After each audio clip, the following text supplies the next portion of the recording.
division. Yeah, baby. Yeah. Then on the weekends, he gets with the guys that are pretty wise, and Godzilla wins. Godzilla Wins, the sports picking show for winning dough. Money lines, parlays, over-under, the best plays. You choose the game, Godzilla picks the winners. Get expert analysis, exclusive insights, and have a little fun. When the game is on your mind and money's on the line, Godzilla Wins is your guide to picking winners. Godzilla Wins, on the screens of your TV and favorite devices, commanding radio airwaves far and wide. Before you make that play, hear what the Godzilla crew has to say.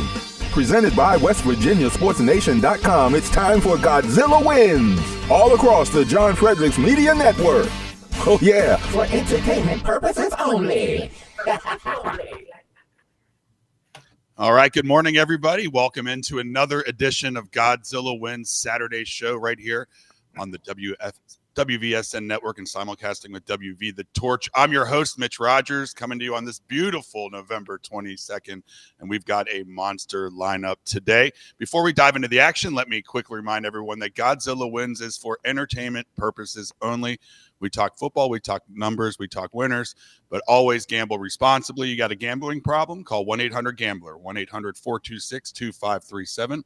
That's in Colorado, Illinois, Indiana, Louisiana, Maryland, Minnesota, New Hampshire, Ohio, Pennsylvania, Tennessee, Virginia, West Virginia, and Wyoming, 1-800-327-5050, or visit gamblinghelpline-ma.org in Massachusetts. Call 877-G-HOPE-NY-text HOPE-NY 467-369 in New York.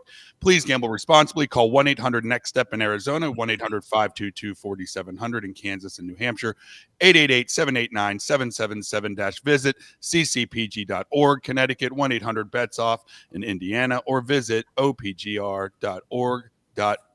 All right. The uncomfortable part is over. Silently waiting over here is John Fredericks, Trent Connor, Chris Saxman, Vince Mayoko, Brendan Statler. Welcome to the show. Big show today. We're going to have the first hour is going to be college football. We're going to go down our picks and such there. Also, there's some late breaking news with one of our favorite, most lovable coaches, James Franklin. In the second hour, we'll do all the NFL picks. We'll go over the Thursday night Buffalo Bills game, where now that has them in Mediocreville right now. But I guess we're going to start today with the hire of James Franklin over down in Blacksburg. We brought this up before. He's getting $41.75 million, averaging roughly $8.2 million per year. That significantly helps the payout that Penn State is going to have to provide them.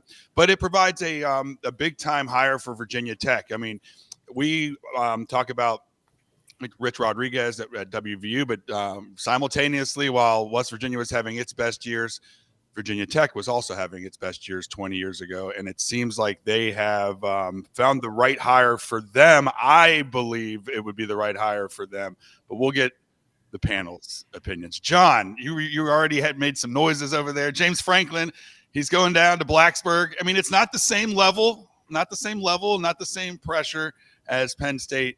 I think this is a good situation for him. What do you think? Or them too? I thought it was a great hire by Virginia Tech Hokies. I mean, the team is in completely, the football organization, whatever you want to call it now with NIL, it's in complete disarray. I mean, they went from Beamer ball to always being, a player in the ACC to basically they're going to get beat by Virginia again. They've had a horrible season. They need some sort of revitalization.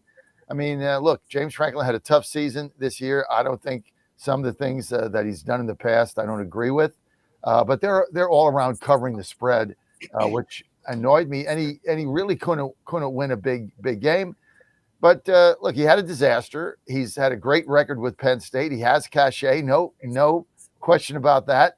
And now it's all about recruiting and getting money and making the donors happy and being able to pay these players and turning the Hokies, turning Virginia Tech into an AC team to be reckoned with, not basically a mat to be stomped on, which is what's going on. So I think for Virginia Tech, it's a really astute hire. Yeah, it seems so. Coach Vince, it feels like 9, 10, 11 wins in Penn State or not going for national titles isn't enough there. But in Virginia Tech, they'll take 9-10 wins this season.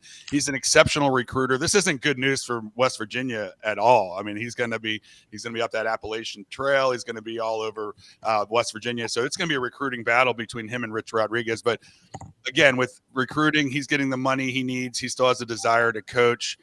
Virginia Tech is one of the most electric atmospheres if you go down there with their Metallica and all that stuff like that. So it feels like a good hire for them. What do you think? Yeah, I know that Franklin gets a lot of criticism, especially on this panel over the past year or so. But you know what? One thing that James Franklin can do, he can recruit. And there's no denying that. And bringing in a guy with the cachet, last year, Penn State was in the Final Four. And you're bringing in a proved winner, the guy that's competed both at the SEC level and also the Big Ten level. And this was a great hire. Now, what I heard yesterday as well, too, is not just the money factor with him and the buyout with Penn State, but I believe he got a significant increase in the payroll for his assistant coaches, which I believe was in excess of $10 million for his assistant coaches. That's huge.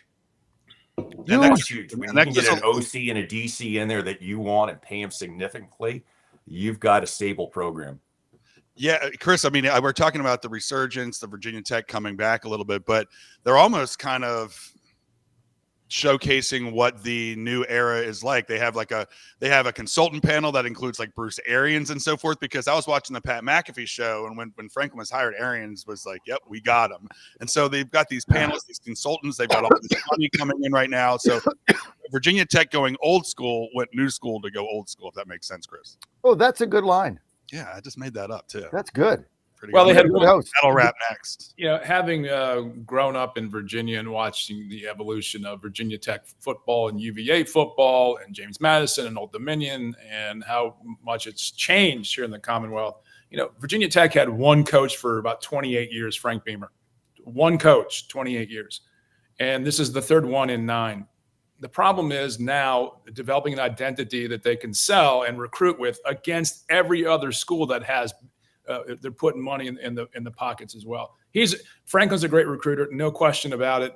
But it's going to take 2-3 years to get some traction down in Blacksburg to turn this thing around. Maybe get to 500 next year, maybe get to a bowl. But it's going to take a while. The ACC is competitive. It's a parity league. You're not going to have a dominant Alabama, LSU, Ole Miss stratosphere. Texas A&M, because they just got so much money. So they'll hopefully for Tech fans, get them back in the top 20 on a regular basis, make some bowl games, make it more interesting. But you're right, the electric atmosphere down there is incredible. They should put West Virginia on the schedule every year. That should be a regional rivalry. I've been to that game before. That's just something that should be done, and frankly, Congress should step in and get it done, in my estimation, because that would be one of the great rivalries in sports. But yeah, Tech's on its way back. They got a great recruiter, but it's a long way to go. No, yeah, just as a West Virginia fan, also I'm from Virginia as well. So I was either, all my friends either went to Tech or JMU, and then a few of us that couldn't get in went to West Virginia. That's just how it went. So, Brendan, I hope it does develop regional rivalry. They're going to have one kind of with North Carolina. I'm very interested to see now if they shoot up faster than North Carolina with Belichick too. That's going to be an interesting thing for the hot seat over there. But yeah, what do you think it says for Virginia Tech? I like this. It feels like 2006, 2007 again. Maybe South Florida and Rutgers can get hot later. We can just go back to the old Big East being good. But what do you think of this hire? It's a good fit for James Franklin. Oh, I think it's a great fit for both of them. I mean, look, Franklin was struggling at Penn State. It just was not a good fit after time went on. He couldn't beat Michigan. He couldn't beat Ohio State. The last time he beat Ohio State was 2014. Well, when you're playing in the Big Ten, you have to get through those two teams. Franklin just could never get past Ohio State. So it was time for them to move on. And I think it's going to be a great fit for Virginia Tech. I mean, like everyone said, one thing that I've been one that's criticized Franklin about just about everything, but one thing you cannot deny about James Franklin, he is one hell of a recruiter. I mean, that's how he brings a lot of these kids in. They develop a relationship with him and they love him. I mean, just look at how many kids that committed to Penn State are now committing to other schools. We have one that just committed to West Virginia. So, I mean, Franklin has a lot of power. He's going to attract a lot of kids to Virginia Tech, and I don't think it's going to be that long before they're competitive again and they're, going upward. I mean, he does a hell of a job recruiting. He does. I think he's a great fit for both. And Trent, Chris brought up a great point about Beamer being there for 30 years. So this isn't the same thing with Penn State where you kind of got to win now. There's all this pressure on you. There's a long-term approach here, which I think will bode well. And then I did find out, Vince, $15.5 million went to the staff salary pool, that'll go a long way with recruiting. But Trent, with the fact that they are looking for a long term, it's a little bit different. It's not the same pressure here. It's probably got to be refreshing for Franklin. I think the amount of pressure that he has on him at Virginia Tech is far less than Penn State, and I think that will help him in the long run. And yeah, Virginia Tech has got to be looking at this as a long-term hire. I mean, Franklin was a winning coach in the Big Ten.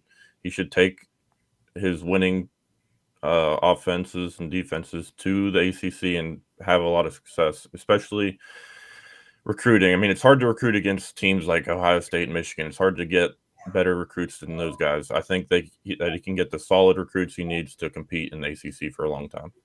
Oh man! Well, here's the thing about recruiting in Franklin. Penn State has been just pilfering the Commonwealth of Virginia. They've taken a lot of recruits over the years up to State College, and so he's going to have he's not an unknown quantity. What I'm trying to get at in Virginia, and rebuilding that pipeline of talent from the 757 Hampton Roads area is absolutely critical for Virginia Tech's success because they relied on in-state talent when Beamer was there. They had a brand in Virginia. It was a strong brand. The alumni base was out of their minds for just decades after they were in the Michael Vick era, and they kept them alive. But the number one underrated rivalry in sport in college football, I think, is Virginia Tech and Miami. They freaking hated each other 20 years ago. I think you could see that come back. Yeah, and that recruiting in that Tidewater area, and if you watch any high school football around here, the Tidewater normally dominates in the state championships in every division, every class, and he's right down in the thick of that area, and they'll be big there. The Michael Vick stuff is real, and it's still and he's a legend down there, and now they're just going to be back there recruiting away.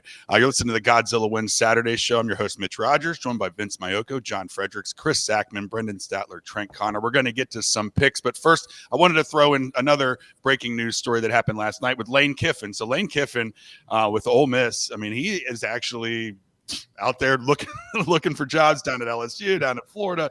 But apparently the AD for Ole Miss has given him 8 days. He's going to make a decision after the Egg Bowl. So they have 8 days on this. Coach Vince, I just wanted to know, I kind of have respect for Lane Kiffin, the fact that he just does this all out in the open and he's very transparent about it. But it is insane while his team is fighting for a national championship. Am I wrong with that thinking? No, you're not wrong at all. I mean, this could be a total distraction for Ole Miss leading into the Egg Bowl next weekend. And if they do make the playoffs, then you've got that hanging over you. And let's say if he makes his decision the day after the Egg Bowl, which is what the AD is requesting, then what? Does he hustle off to Baton Rouge or Gainesville, or does he stick around to coach the Rebels through the playoffs? I don't know. I mean, I don't think you can spin that in a positive way anyway towards Ole Miss. Yeah, John, the roller coaster ride with Lane Kiffin, it's a different emotion every year for me. Some years I hate him, some years I love him. Right now, I love this guy. He reads like a quote, he has quote books, he does anecdotes. If he just stayed with Ole Miss, I don't get why he's even attempting to mess with his legacy, but his legacy has kind of been do really well at schools and go to the next school. But I feel like he has a home here. He's 50 years old. He's got to settle down a little bit. He's got to quit going to the next girl. What do you think? Don't know his personal situation. I think he's got a girlfriend he's been with for some time. I know he got divorced. He has 2 daughters. They live in the area. But listen, this is a distraction, and it's unprofessional. and arrogance, hubris. You know, he loves being in the news. He loves the limelight now. He loves the media speculation about where's he gonna go. Let's juxtapose this to the Indiana coach, right? Who everybody was after. You know, is he going to go to the pros? Is he going to go here? Is he going to go to Michigan? Whatever. And he shut it down. He said, "I love Indiana. I love my players. I love my AD. I love the community. I love the fans. I'm here." That shut it down. Well, that means, you know, if he's going to get an offer, it's going to be backdoored, but it's not in the media. I think the way Coach Kiffin has let this media frenzy play out is nice for his ego. It's nice for his media clips, but I think it's a distraction to the team. I think it's unprofessional, and I think it's a scar on an otherwise great coach, great guy that's really built something special in Oxford. So I don't like it. I mean, I wouldn't do it. Yeah, and everybody's got his own deal. I mean, you get in media. You got to understand this, guys. Those of us that are in media, you know, these guys get in the media, they get in the limelight, and then they crave the attention. They crave it. Every day they want to read social media. Every day they want to see their clip on the news, on ESPN. They start craving it. They crave the interviews, and then you can't get yourself out of that cycle. And so I think, you know, John, my biggest problem with this too is he's shopping himself around with other SEC schools. I think it'd be totally different if he was shopping himself to, let's say, UCLA or Virginia Tech or whatever, but he's shopping himself and making it quite known that it's two of Ole Miss's biggest rivals, LSU and Florida. And that's the whole thing that kind of like, oh man, that just doesn't seem right. I'm in total agreement with you. No, Trenton, to me, when you go, if he goes somewhere, and to Vince's point, you go to another school in the SEC. Well, when your coach leaves now in this new nil era, you're all free agents. Trent, he's going to take players with him. So not only do you destroy your legacy at Ole Miss, it's just tarnished completely because you're going to destroy their program for at least a year or two. Yeah, and that's the decision he has to make, I guess, if he wants to build a legacy at Ole Miss or become one of the highest paid coaches at LSU or potentially Florida. But I mean, it's definitely a tough situation in terms of Ole Miss players. I mean, I assume a lot of them would go with him if he moves to LSU, get the chance to play in a big program like down there in Baton Rouge. But it's definitely a distraction, and it's not something that he's not being fair to Ole Miss at all. I commend the leadership of Ole Miss and the athletic director. See, that move took balls. That was basically, tell me what the hell you're going to do before the Egg Bowl or get out. See, I like that's leadership. Everybody's afraid today. Nobody has any courage in any sort of senior leadership. Everybody's fear. The guy just said, hey, either you're with me or you're against me. Right? I mean, either you're staying or not. End this thing because I got to go find somebody else. And the statement he made was so bold. It was like, maybe it cost us a national championship, but I'm not going to let you play games with our alumni or our program. So you got to, 2 weeks to make a decision, hope things work out. Tell me that's not leadership. Yeah, Chris, I like that leadership over there. And it's something they had to do because, or he's just going to let this go on. I can't even believe he would even let it go on like this and they had to step in like that. But here we are. Well, it just goes to show you the intensity of college football and how important coaching is to the success of these very large business enterprises. Let's be honest. And LSU and the other teams that are after him, Florida, those are big and they're larger programs. They're going to be able to offer a lot more in facilities, a lot more in finances for assistant coaches, for NIL, for everything. It's just it can get Lane Kiffin to the next level, and frankly, I think he's leveled out at Ole Miss. There's a ceiling there, and it is what it is. They're a second-tier team in the SEC. They don't want to be, and Kiffin's gotten them to this point. So to John's point about leadership by the AD, it's a matter of decision. We need to know because there's so much on the line at Ole Miss and Oxford. If he were to leave, they just have to know. The uncertainty is what kills business, and this is killing their business. Yeah, you nailed it. Yep. So he has to make a decision. And let's be honest, the SEC teams don't play nice behind the scenes. There's a lot of chirping and a lot of rumor mongering to create this uncertainty. So this is part of the game inside the game of the game. It feels like we're talking about two different worlds. We started with the story about the ACC, Virginia Tech, a coach coming in, no pressure. And then we switched to a story about the SEC, and it feels like it's not even the same NCAA, Brendan, right? Like the SEC is just in a different stratosphere. Like you're not going to see this in the Big 12. No, and the reason you see it, I think, is because there's more money and the competition level is higher. I mean, I don't have much to add other than what everybody else said. I think it's completely unfair that he's doing this to Ole Miss at this point in time. But I love that the leadership's stepping up and saying, hey, either you're with us or we're finding someone else, get it figured out. I think the timing is very poor on his part. The shopping himself at this point in time, completely unfair to the program. Guys, I wouldn't underestimate the tenacity of LSU and Florida. Look, they cut their coaches in mid-season. Right? They didn't even wait to the bowl season. They said, we're out. We're going to start shopping you guys out now. What's that do? That puts all the pressure on successful coaches out there. Their agents are going to get called and say, hey, would you consider an offer from LSU? And the guy's going to say, of course I would consider an offer from LSU or Florida. Tell me what you're offering. And then, and I think this 8-day window is their opportunity to say, hey, we're going to do X, Y, and Z. So it's a bidding war at this point. Hey, Chris. It's highly likely LSU and Florida were talking to Lane Kiffin before they even fired their coaches. God, yeah, the agent, hell yes, they were.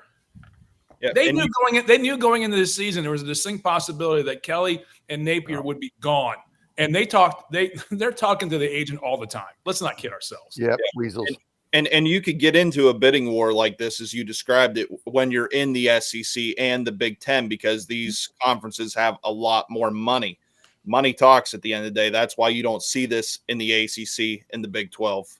Yeah, and I think Kiffin tipped his hat a little bit. He was on an interview this week, and he was mentioning this text thread that he's on with other SEC coaches, and they have a running joke like they have like 9 wins get you this, 10 wins get you fired. So they're like an eye for an eye. If they're going to fire me anytime, I don't care if I'm in the middle of the season. I'm going to do what's best for me. And I don't know if that's the best way to raise them young boys, but I guess that's where we are right now. But man, business. 50 years old, gallivanting around. He's sending his family to Florida. He's going to LSU. He must be on something. He's got to be on that healthy cell, John. Or something. You know what? He's that's a good segue, Mitch. You're a really good host. Good segue. It's a very good segue. But yeah, I mean, listen, you got to get a good night's sleep. Your whole quality of life is about sleep. And I speak to you and all of our listeners about healthy cell REM sleep, because the biggest battle I fight right now in my professional life is getting enough sleep because of the schedule I keep and getting up at 4 a.m. and then going to bed at 8 or 9 or a reasonable hour. And then you have events at night, you going to bed at 10:30, getting up at 4. You do that for two or 3 days. It takes such a toll on every aspect of your body. Whatever sleep you get, the best thing to do is make sure that you're in a deep sleep. Like last night, I took my REM sleep. I went to bed late because Ann and I were up and, we saw a movie at home and then we were talking or whatever. So it's about midnight. So I got up at 8. So I got a nice eight hours today. Thank you. Wow. But what was great about it is I dreamed all night because I'm in a deep sleep. And so you jump out of bed at 8 a.m. The clock goes off. For me, it's like half the day's over. But it's because of the REM sleep puts you in those 4 stages of sleep. And I know I talk about this all the time. Probably 90% of the people listening to me right now don't have it. Probably 95%. I want you to do yourself and your family a favor. Just go to healthycell.com/Godzilla, promo code Godzilla. That'll get you 20% off on your first order. You take this REM sleep 15 minutes before you retire, and you are going to get the best night's sleep you've ever had. Everyone that I've encouraged to do this has told me it has made a difference in the quality of their life. So check it out. Go to healthycell.com, promo code Godzilla. Get yourself your 20% off. Get it ASAP and start getting a good night's sleep and feeling better. At my age, I'm going to be 68 in March. It's all now about quality of life. And so this is one of the keys to that, along with my MyPillow slippers, which I have on right now. HealthyCell.com, promo code Godzilla. All right, you're listening to the Godzilla Wins Saturday show. I'm your host, Mitch Rogers, with Vince Mayoko, John Fredericks, Chris Sackman, Brendan Statler, Trent Connor. It's time to get to picks. Finally, college basketball has made the format. Duke at North Carolina. Oh, that's a football game. Oh, Don't do that. Duke at North Carolina as a football game. Okay, all right. Let's start there. They're both still playing for something, folks. They're both still playing for bowl eligibility. Woohoo! Let's go. Duke is favored by 6.5. Some lines have it at 7. We'll just start. We'll go down 1. Chris, what's your thoughts on this basketball/football game? Take Duke to cover. Duke plays defense. Carolina does not. That's it. No, hey, that's huge. Brendan, what are you thinking here? Yeah, there's just no way I could pick North Carolina in anything this year. They've been so bad. Roll with Duke. Come on, Trent. Bill Belichick is watching his girlfriend in an adult co-ed cheerleading competition. Everything is going so well down in North Carolina. How can you not pick them? Yeah, I like North Carolina in this matchup. They're at home. The Duke's coming off back-to-back losses. And I think UNC can find a little mojo on offense today and score some points. Duke just gave up 35 to UConn and Syracuse, I believe, or Virginia. Sorry, I think UNC can score some points and cover the spread here. Just all basketball schools. UConn, Syracuse. All right, let's all right. Again, it is a football game. Duke at North Carolina, 6.5. What are you thinking? Are you on the Belichick train, John? Yes. I got a couple best bets. I got 3 best bets today in college. I'm going to have a great day. One of the games is not on this schedule, so I'll say the next time I have time. But I love North Carolina this game at home with Coach Bill. This team has gotten a little bit better every week, just a little bit. Duke is a fraud. Last week, they're at home. They're playing the Cavaliers, who is also a fraud. They got blown out. The team's just not that good. Every week. Who'd they get blown out by? What? Cavaliers. Who'd they get blown out by? Cavaliers. Oh, I thought you called them a fraud. They're also a fraud. Cavs are a fraud and Duke's a fraud. They're both frauds. So fraud 1 beat fraud 2, right? Good. Now they go to North Carolina. Every week this team has gotten better. I'm taking a 6.5. This is my upset special. I think NC wins the whole game at home at Chapel Hill. Wow. Calm down, John Smith, Mr. Virginia down there. Calm down. All right. Vince, what are you thinking on this? Duke, North Carolina. Yeah, not exactly the marquee matchup that we would have thought if this was a basketball game, obviously. But at the beginning of the year, after I saw the debacle of UNC and their opener against, I'm trying to think who the heck they played, TCU, where they absolutely got boat raced. I thought this team will only win 2 or 3 games all year. And they did some nice non-conference scheduling to get them 3 or 4 wins. But now they're 2 wins away from being bowl eligible. And wouldn't that make your day, John, to see during the holiday season, Bill Belichick got the Tar Heels in a bowl game and his girlfriend Jordan roaming the sidelines. Pouring mayonnaise I can see that right now. Take the Heels today. Oh man, in that skimpy little outfit that she wears, where she bears it all. Yeah, man, let's go.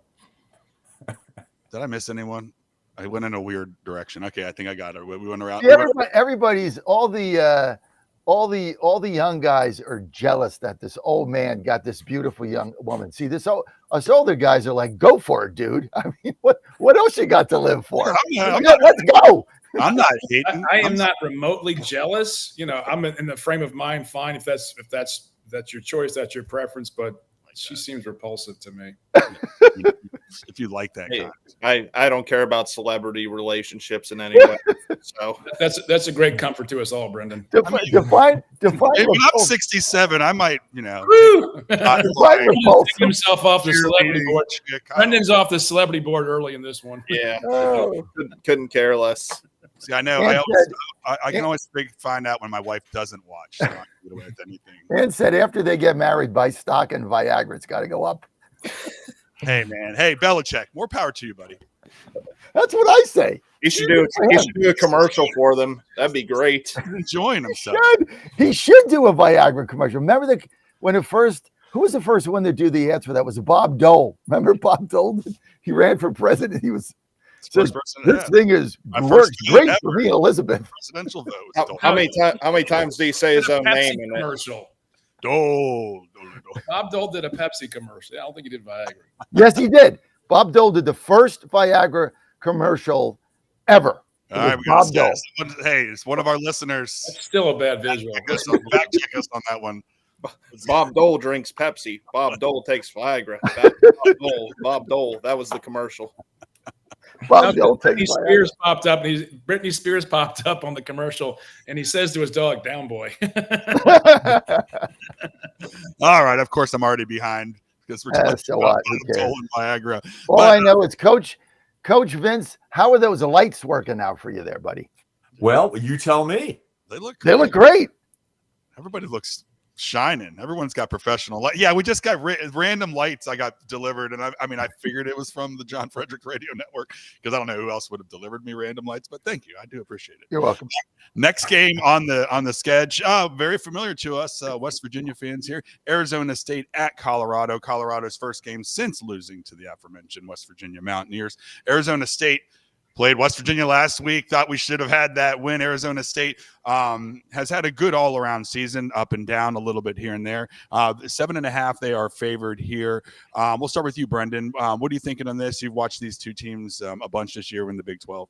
Yeah, I'm just trying to figure out how is Arizona only favored by 7.5. I mean, Colorado just played here in Morgantown a couple weeks ago. They did not look that good. So, and Arizona State's looked good all year. They even looked good last game against West Virginia.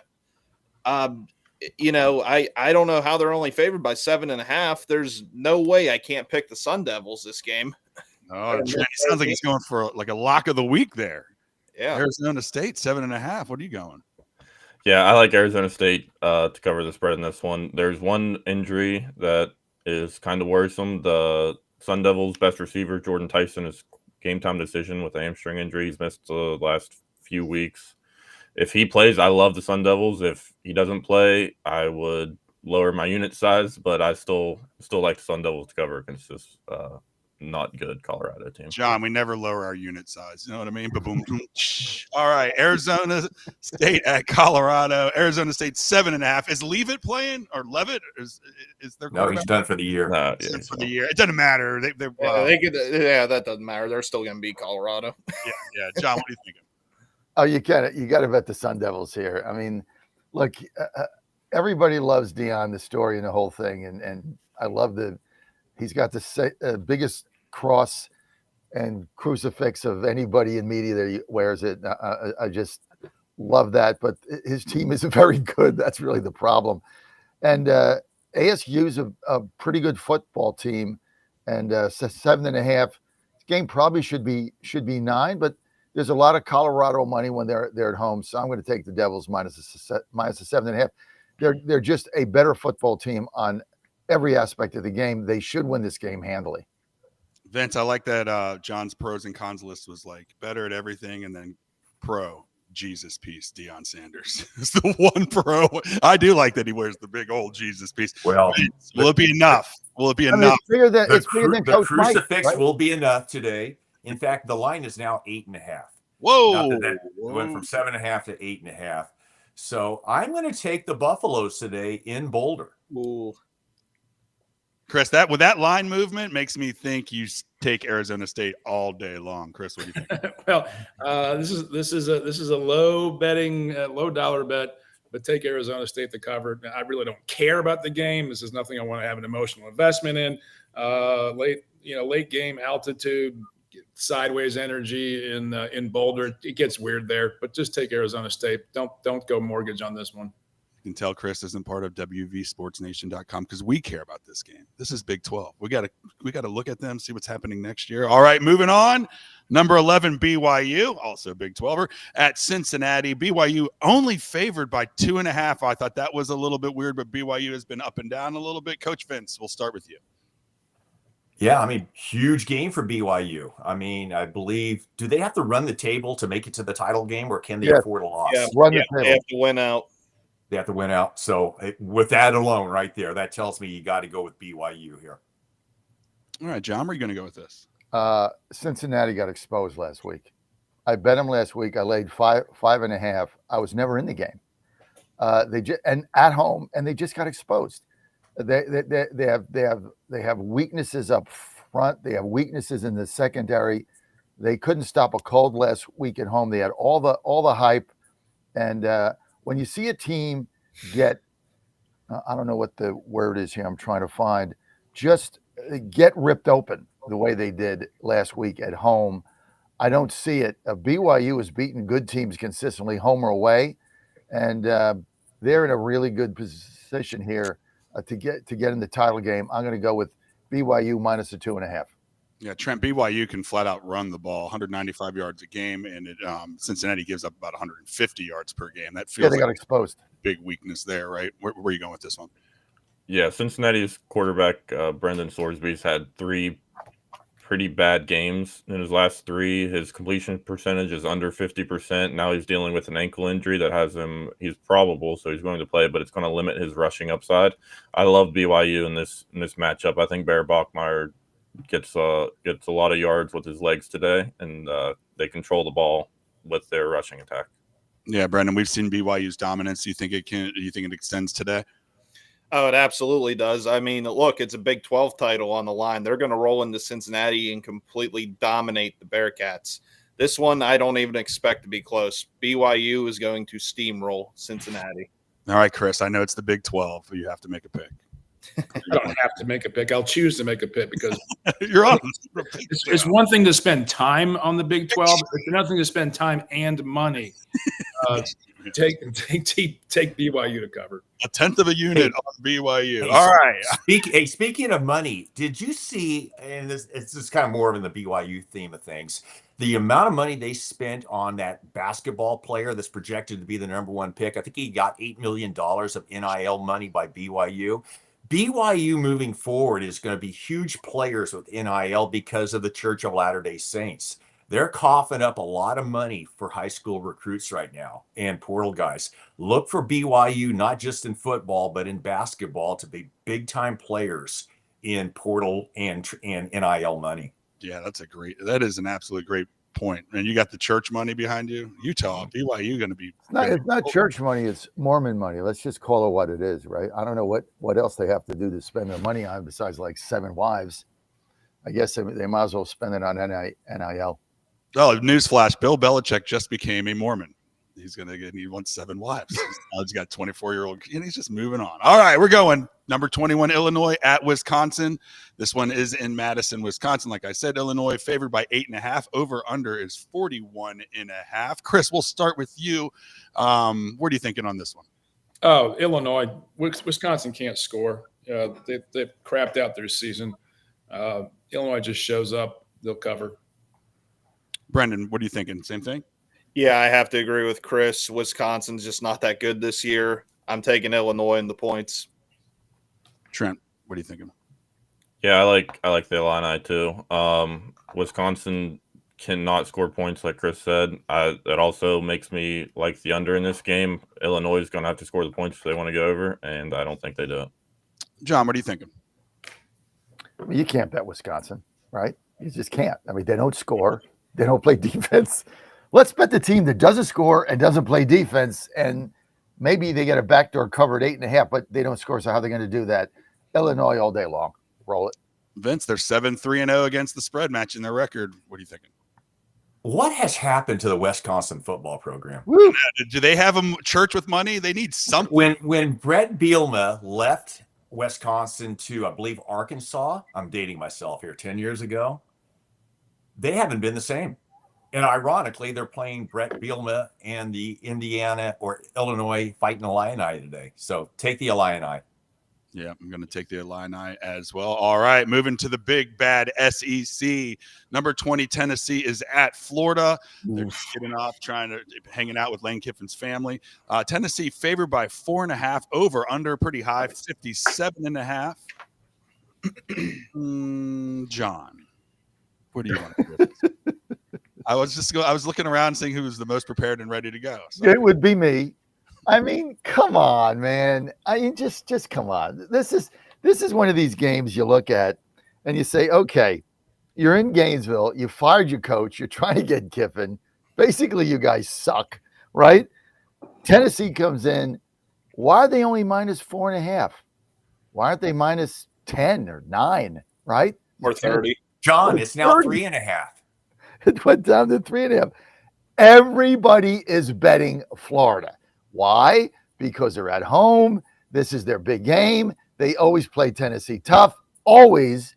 And so they got a new coach. There's going to be some spring in some of these kids' steps. I mean, they played a great game last week, first game out of the box, played a great game. They're at home.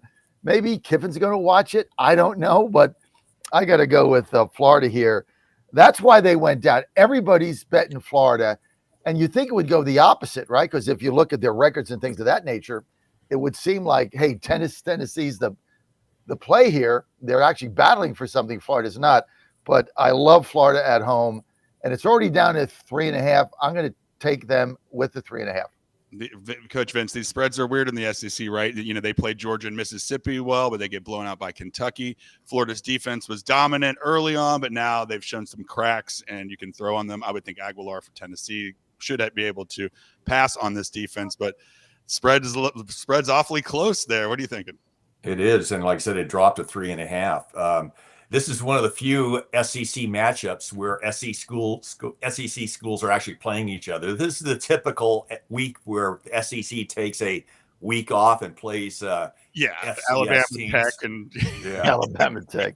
So with that said, I just don't think Florida. They've had a miserable season. They've not. One week they'll look okay. Next week they get blown out. I think this is the week they get blown out against Tennessee. Chris, I have this feeling that Florida's knows that Lane Kiffin's just watching, and they'd have to win one for the Kiff, win for Kiff. What do you think? Is that enough momentum to get them over the? Like this is one of the most underrated rivalries of pure hatred in college football. Oh, yeah, for sure. I mean, these two teams absolutely flat out hate. These programs hate each other. That said, this is not a game you want to bet any kind of money on because it can go either way. I mean, there's so much emotion in this game. You know, Florida's playing for respectability, playing for a new coach, probably. You know, there's just so many unknowns. It's in the swamp. The over-under is 58.5. I mean, it's a lot of points being scored. God knows how it's going to end up, quite frankly. But if I wanted to make some money on this, I'd go Florida money line just for giggles. For giggles. I like that. I mean, that's why, look, you bet football to win, but then there's also an entertainment factor. So right. that's why I'm betting Florida. Just take the Gators at home and have fun at the swamp. Exactly. That's my point exactly. Take the Gators at home. That's why I'm taking the Belichick at home. Fun. Saturday's my day where I watch all football all day long, right? And so what? You might as well take the Gators, right? I think this is a fun bet. This is a fun bet. It's a Saturday. It's the only game on Saturday night worth a damn. Exactly. You're closing out the day. You're looking at that last slice of pizza. You're looking at that fridge is running down on beers. You're going, I could go another 20 on this one. You know. Wait a minute. You forgot the other ingredient here. The other piece of this pie. Grey Goose. You got to take that. Get a little at night. Game comes on. Take little bit of ice. Double shot. I thought you were a Tito's guy. I thought you were about the corn. Aren't you a Tito's guy? Tito's is crap. I know. It's garbage. Who would drink that? Bring it back. What's that thing made out of potatoes or something? It's absolute dog crap. Until he gets a promo code. Brendan, it must be nice, right? These guys with all their money looking at their last. Some of us are gambling our last slice of pizza. Some of us are gambling the last 3 beers in our fridge, trying to double them up so we can have a good weekend. Brendan, where are you going here? You're just going to bet on Florida for fun? Oh, la-di-da. Let's just see them lose. What do you think? I mean, I was thinking about it. I mean, normally I would pick Tennessee in this match, but the fact that line keeps going down, I mean, I don't know. What did these guys in Vegas know that we don't know? Mm-hmm. I'd probably throw a little bit of money at Florida just to try to win some money. Right, I mean, why not, right? That's just money. Trent, Sharp, Connor, what are we going today? You going? Yeah, no. I like Tennessee in this matchup. The books have that line hanging pretty low, but they're taking a bunch of money on Florida. They got 70% of the money is on Florida to cover the spread.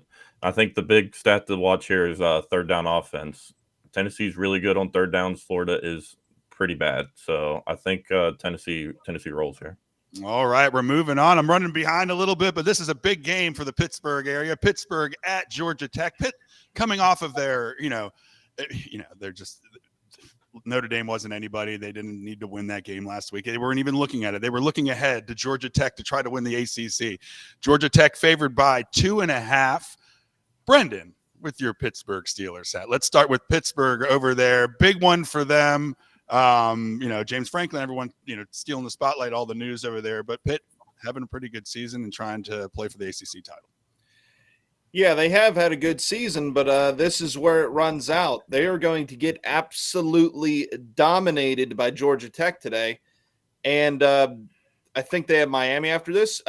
I'm predicting Pitt to lose out. And I love every bit of it because of Narduzzi's stupid comments throughout the season, especially when he said that the Notre Dame game didn't matter. It's going to come back to bite him, and I am going to laugh once they lose these last two games. It's great watching Pitt lose. Yeah, living up in that area when I was a kid and having family in that area, to say the Notre Dame game doesn't mean anything. Do you know how many Notre Dame jackets roll around in Pittsburgh? It's just the weirdest thing. But Trent, I love the week that Pitt had last week. Lost the backyard brawl in basketball, and then Notre Dame, they get rolled on over. It was a good week for Pitt. Do you think they can bounce back and have an even better week? No, I'm not expecting a bounce back this week. Georgia Tech is the better team. Pitt's got a good run defense, but I think Georgia Tech's rushing offense is even better, and I think Haynes King has a big day on the ground from quarterback position. Yeah, John, what are you thinking here? Oh, I can't bet Pitt here. I just can't do it.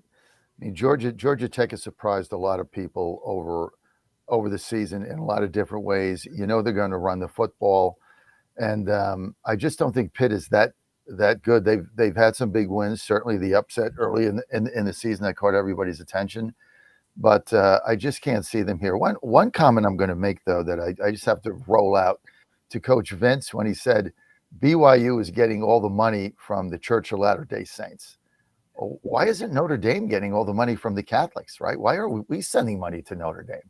I mean, what are Catholics here? How come we're not opening up our wallets, right?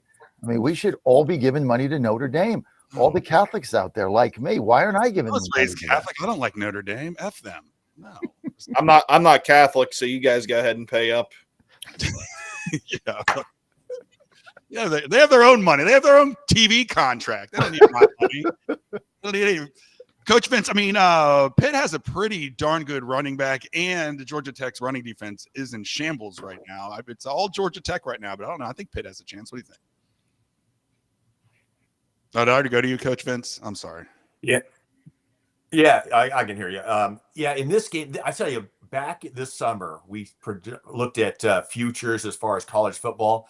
I had Georgia Tech as one of my 12 teams in the playoffs. So for me to go against Georgia Tech today would make no sense. Georgia Tech is going to steamroll Pitt. Pitt had their chance last week, college game day in Pittsburgh, and they laid an egg. If they would have kept that game competitive, then Pitt would have some momentum coming in. But Haynes King is going to just expose Pitt today. All right, Yellow Jackets. I love it. I want to see Pat Narduzzi cry and finally lose a game that means something to him. All right, I'm going to go with Georgia Tech as well. Hey, John, tell us a little bit about. All right, so I'm running behind, so we're going to do this spot. Pitt got exposed last week from Notre Dame's speed. Oh, sorry, Chris. Speed. I'm sorry. Georgia Tech speed over Pitt. My fault. Speed. All right, we're going to have to do these last few picks pretty quickly, but first, we have a great sponsor from the wellness company that I want John to tell us all about, and then we're going to go rapid fire for the last 10 minutes. Listen, best Christmas present you can buy any of your adult children is the wellness kit, the emergency kit from the wellness company. Chris Saxman said the other day that he was going to get this. Your kids are never going to buy this, okay? They just aren't. 20-year-old, 19, 22, 24, they're never going to buy it. It's a great gift under the Christmas tree. They'll open up, they'll be like, Dad, what on earth is this? You carry this with you, you keep it, because if you get sick, anything happens, you open it up. There's a guidebook there. If you're traveling, you put it in your travel bag. You always have it with you, and it's going to make a difference in your health. If things go south, everything is right here at your fingertips. Now, Ann and I have replenished this 3 times. Joe got sick when he was home for, I think he had a mono, like he was off for 3 weeks. But he was supposed to be off for 3. He was only off for 2 because we were able to take everything, all the antibiotics in here immediately instead of waiting to go to the doctor. It takes 5 days to get a test back, all that stuff. Then you got to go to CVS or Walgreens. Everything is right here. All you got to go is do twc.health/Godzilla, twc.health/Godzilla, promo code Godzilla, 10% off. This is a great Christmas present for your adult children. They're going to thank you later with Saxman's IED, and he's right. twc.health/Godzilla. Get your medical emergency kit, promo code Godzilla, 10% off.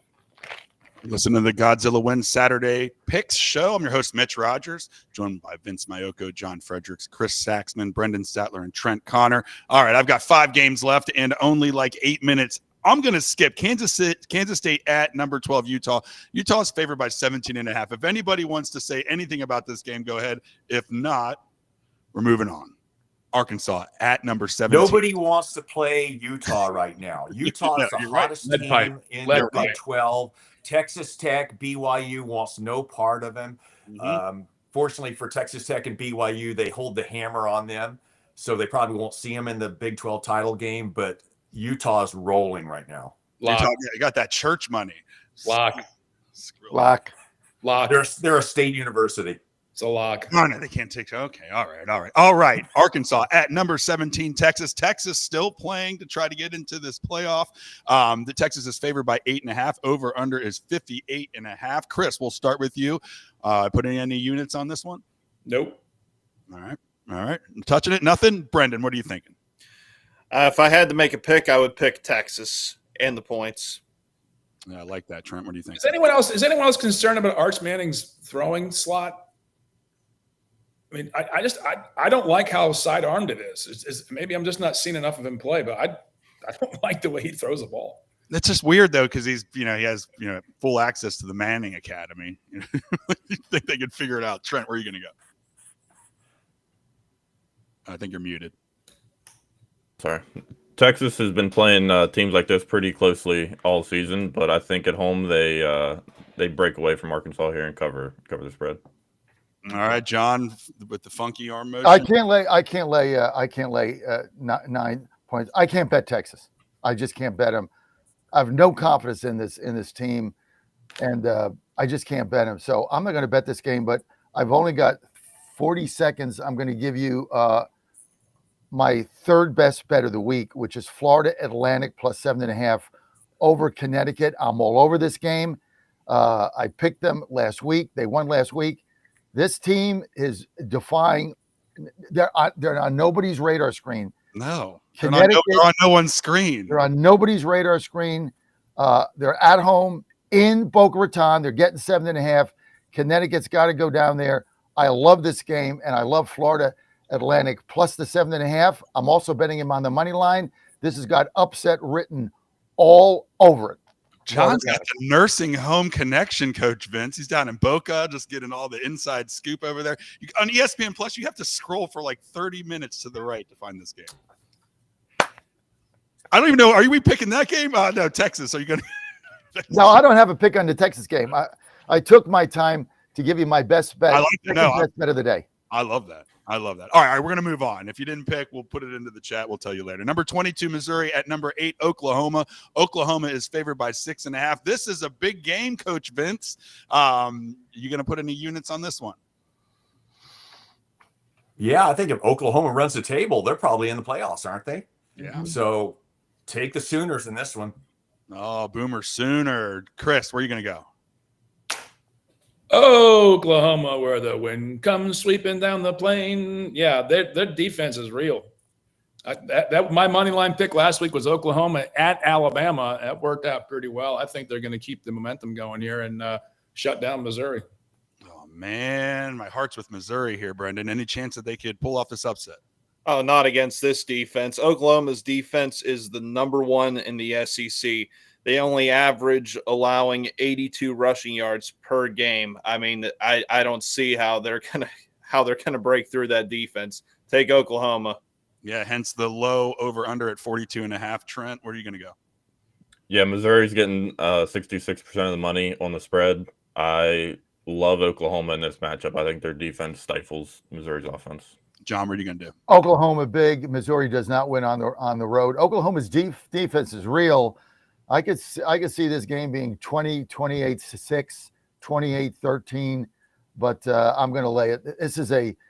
I got a lot of best bets today, which means I'm going to have either a great day or a horrible day.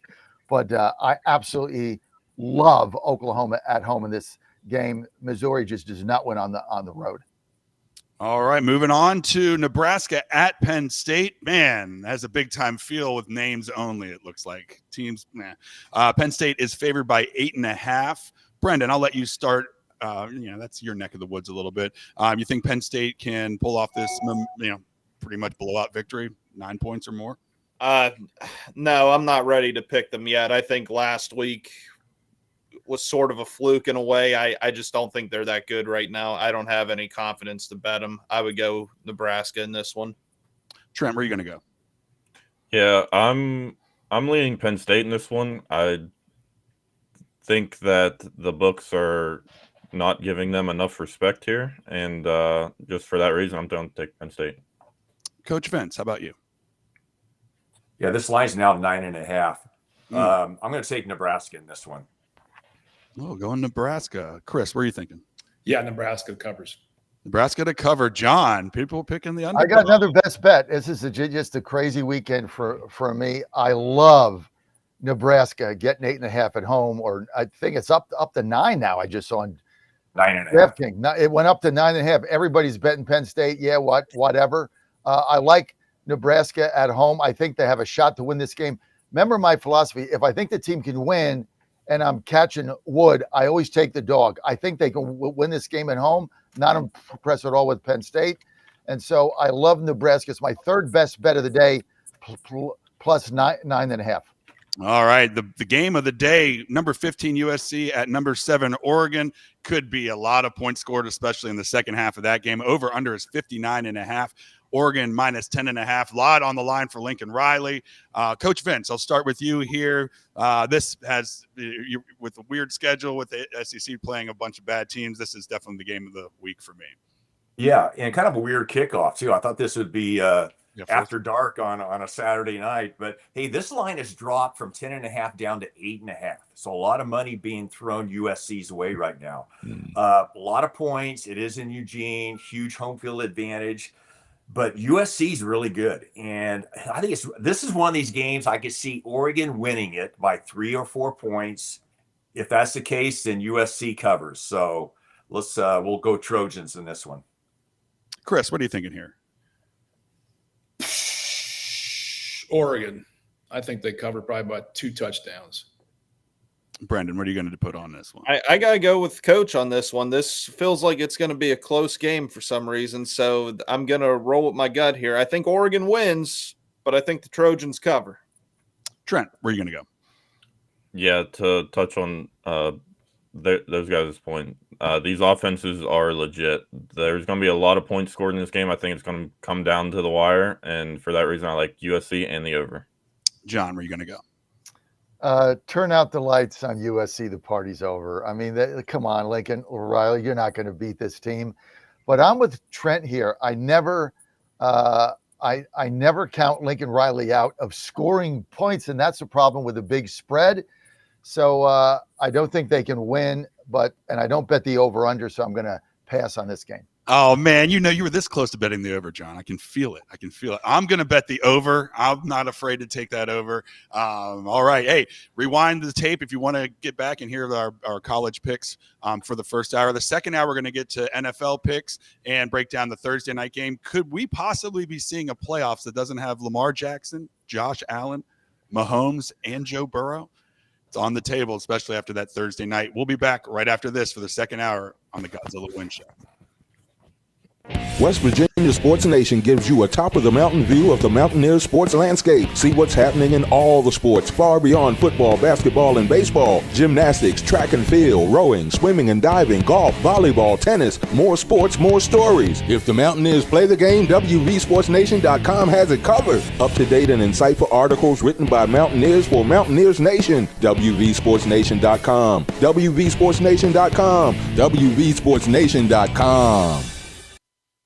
The best part about waking up in the morning is a great cup of coffee, and I get this every day with my 1775 coffee. It's rich, it's bold, best tasting coffee I've ever had. Single origin, farmed in Bolivia, 7,000 feet. It's always fresh, roasted daily. This is the best coffee you're ever going to get. Go to 1775coffee.com, 1775coffee.com. Promo code Godzilla, 10% off. It's going to make your day every day.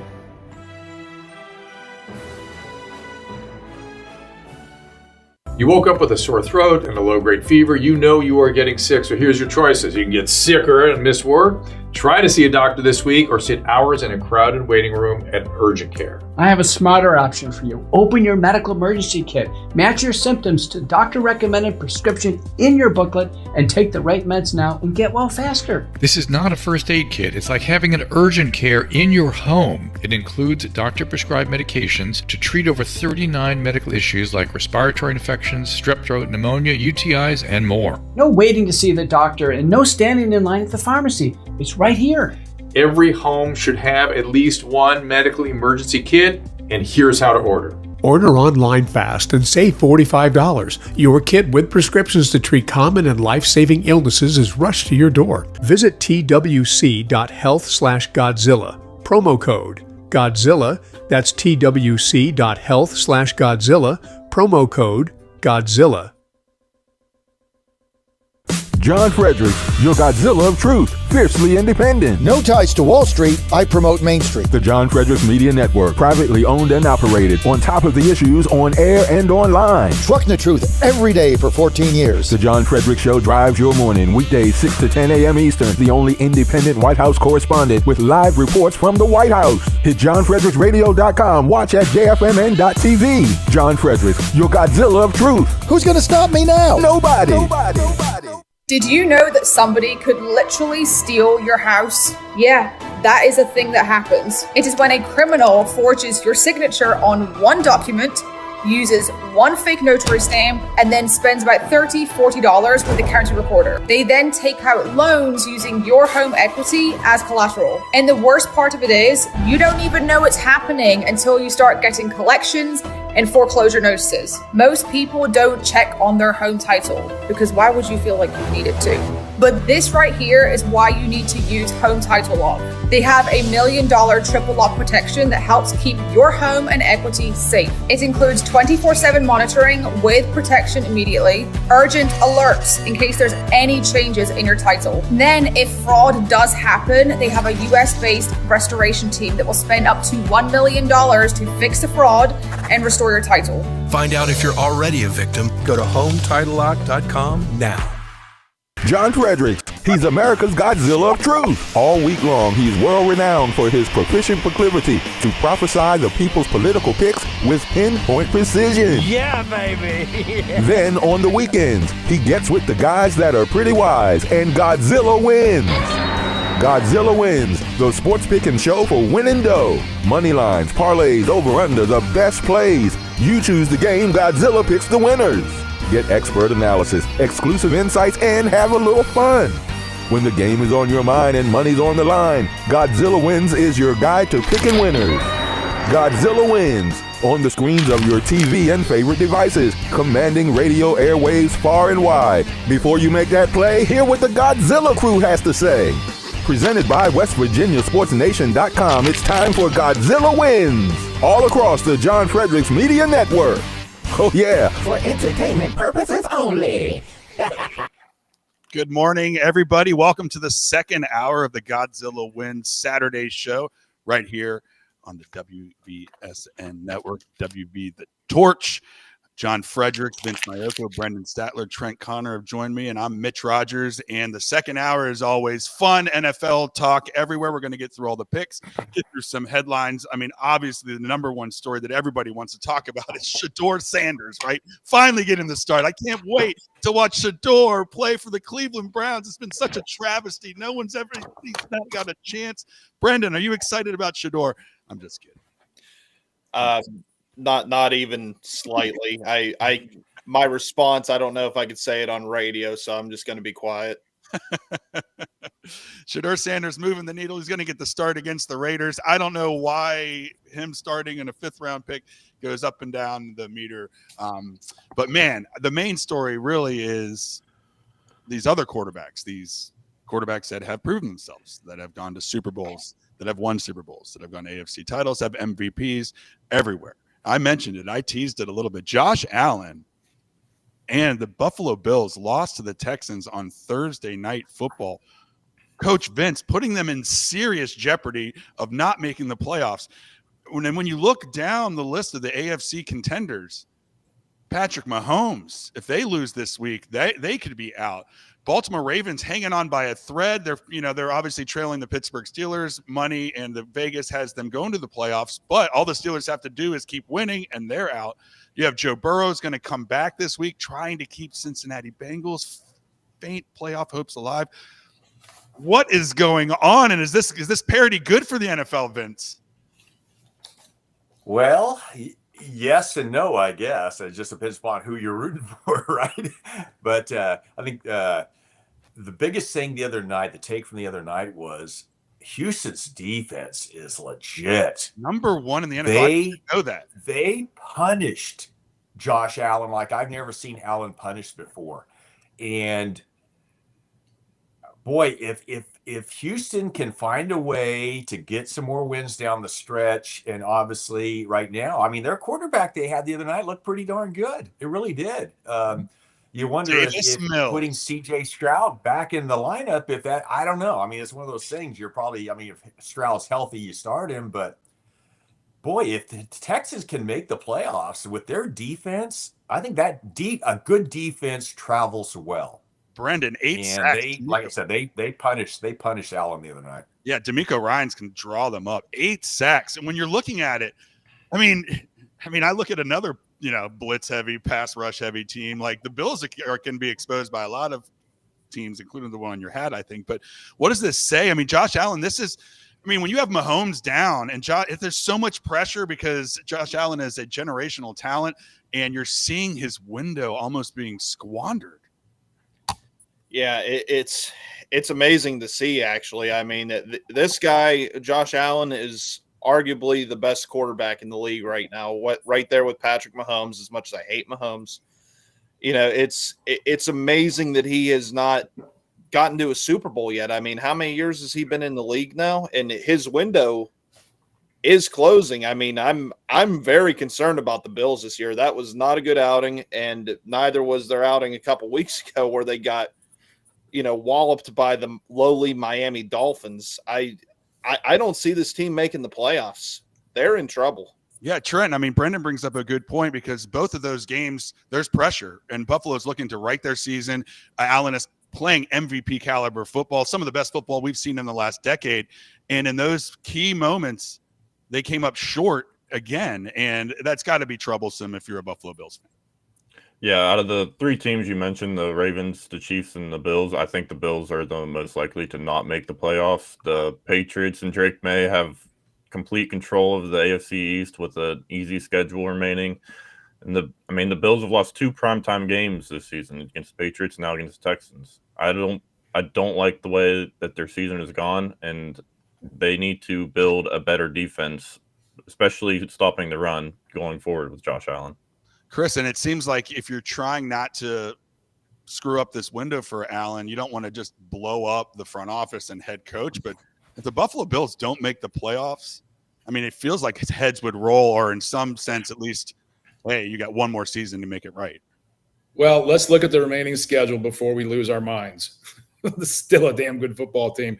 And they play the Bengals, the Browns, and the Jets. and the Steelers. Of the next 5 games, 6 games, and they got the Steelers next weekend, and I'll be at that one. John, don't forget to get my tickets. Oh, he gets good tickets. Steelers. Are they next week, Chris? Next When week. is that? Next Sunday? Next Sunday. Yeah, just text me Monday. Just text me because I'll forget. So of the remaining 6 games that they have at a 7-4 schedule, if they go 3-3, what are we looking at here? 10-7. That's a playoff contending team, and they are at New England and home against the Eagles. So if they beat the Steelers, God forbid, which is a huge game for them for the playoff. This is the Steelers. That's their season right there for the playoffs, I think, because they'll take the Browns, Bengals, and Jets. Probably don't beat the Patriots or the Eagles. So you're looking at the difference between 10-7 and 11-6. Yeah, John, what are you thinking? What are you thinking here? And he brings up that game against the Steelers and the Bills next week, because odds are the Ravens win the division if you're into the odds, and that could mean the Steelers. If you lose that game, you might not make the playoffs. So big games coming up. Can Josh Allen and the Bills right this ship? Let's give credit where credit is due in the NFL, and it's not that jackass Commissioner Goodell or whatever his name is. The reason why the NFL is so successful and you're getting this parity is Gene Upshaw. Let's not forget this guy. This guy played for the Oakland Raiders. Yep. He became the head of the NFL Players Association, NFL PLA, and he drove a salary cap. He was a one-man gang driving a salary cap in this league, which he said would gain parity, which would uplift every player, every franchise for the betterment of all. And he fought the union on it, and the guy was relentless in getting a very good salary cap passed. That's why you're getting the parity. That's why you're not getting the Yankees and the Dodgers and all this crap that's going on in Major League Baseball. That's why the NHL has been so successful. That's why the NBA went from you can't watch it to maybe I'll see some of the games. It's all about the salary cap. One of the best ones was in the NFL. It's Gene Upshaw. He doesn't get the credit he deserves for making the NFL what it is today. The level of parity you're getting is what makes it an exciting season. I mean, to sit there and Kansas City might not make the playoffs, Buffalo might not make the playoffs, the Ravens might not make the playoffs. It's just an exciting time to be an NFL fan, and that's what's driving it. So the final thing I'm going to say is, remember our fathers would say defense wins championships? And then we had this period in the NFL where it was all offense. Everybody scored, you were winning games with 45 points. Now the best teams in the league have great defenses. Denver, Texans, Patriots. These people play defense. They're winning games. So I think it's made the whole league better and exciting. And I think that's Texans are for real. That defense, the Denver defense, that thing's for real too. Nobody wants to play Denver now in the playoffs. No. So it's going to be a great run towards the end. But again, hats off to Gene Upshaw. One man with courage makes a majority. For sure. And if I can jump in on the parity conversation, this just underscores how moribund the New York Jets and Cleveland Browns are as franchises. In a parity league, they're still not competitive. That's and just the Titans they are. And Tennessee, same thing. Well, and I mean, I thought they were relegated to the SEC. And you bring up the Volunteers won't let them in. So if you the parity, you bring up a good point. So when you think about the dynasties in the parity generation, if you will, New England Patriots, obviously the Kansas City Chiefs, one thing they both did throughout their dynastic runs is adjust. And some years they were trying to break records with Randy Moss. Some years they're throwing to their running backs out of the backfield. The Kansas City Chiefs turned into a defensive first football team from an offensive team. It feels like the Buffalo Bills, in some respects, the Ravens, while they're trying to get their title, they're sticking to their guns and they're not adjusting. And I think the great teams adjust, and that might be the difference between those. All right. Just my diatribe. Great analysis. Good call. Every once in a while. ChatGPT helps me out. It's so perfect. All right. We're going on to the picks, baby. And Jack did us good. It starts off with the best game of the week. 1:00 tomorrow. Yeah, get out your terrible towels. This is a big game. This is a disrespect game. If you are the Kings of the North in your respective conferences, the NFC North and the AFC North. Your division leaders are the Chicago Bears and your Pittsburgh Steelers. Vegas has odds that both of them are not going to win their division. They have Detroit winning in the NFC, and they have Baltimore in the AFC.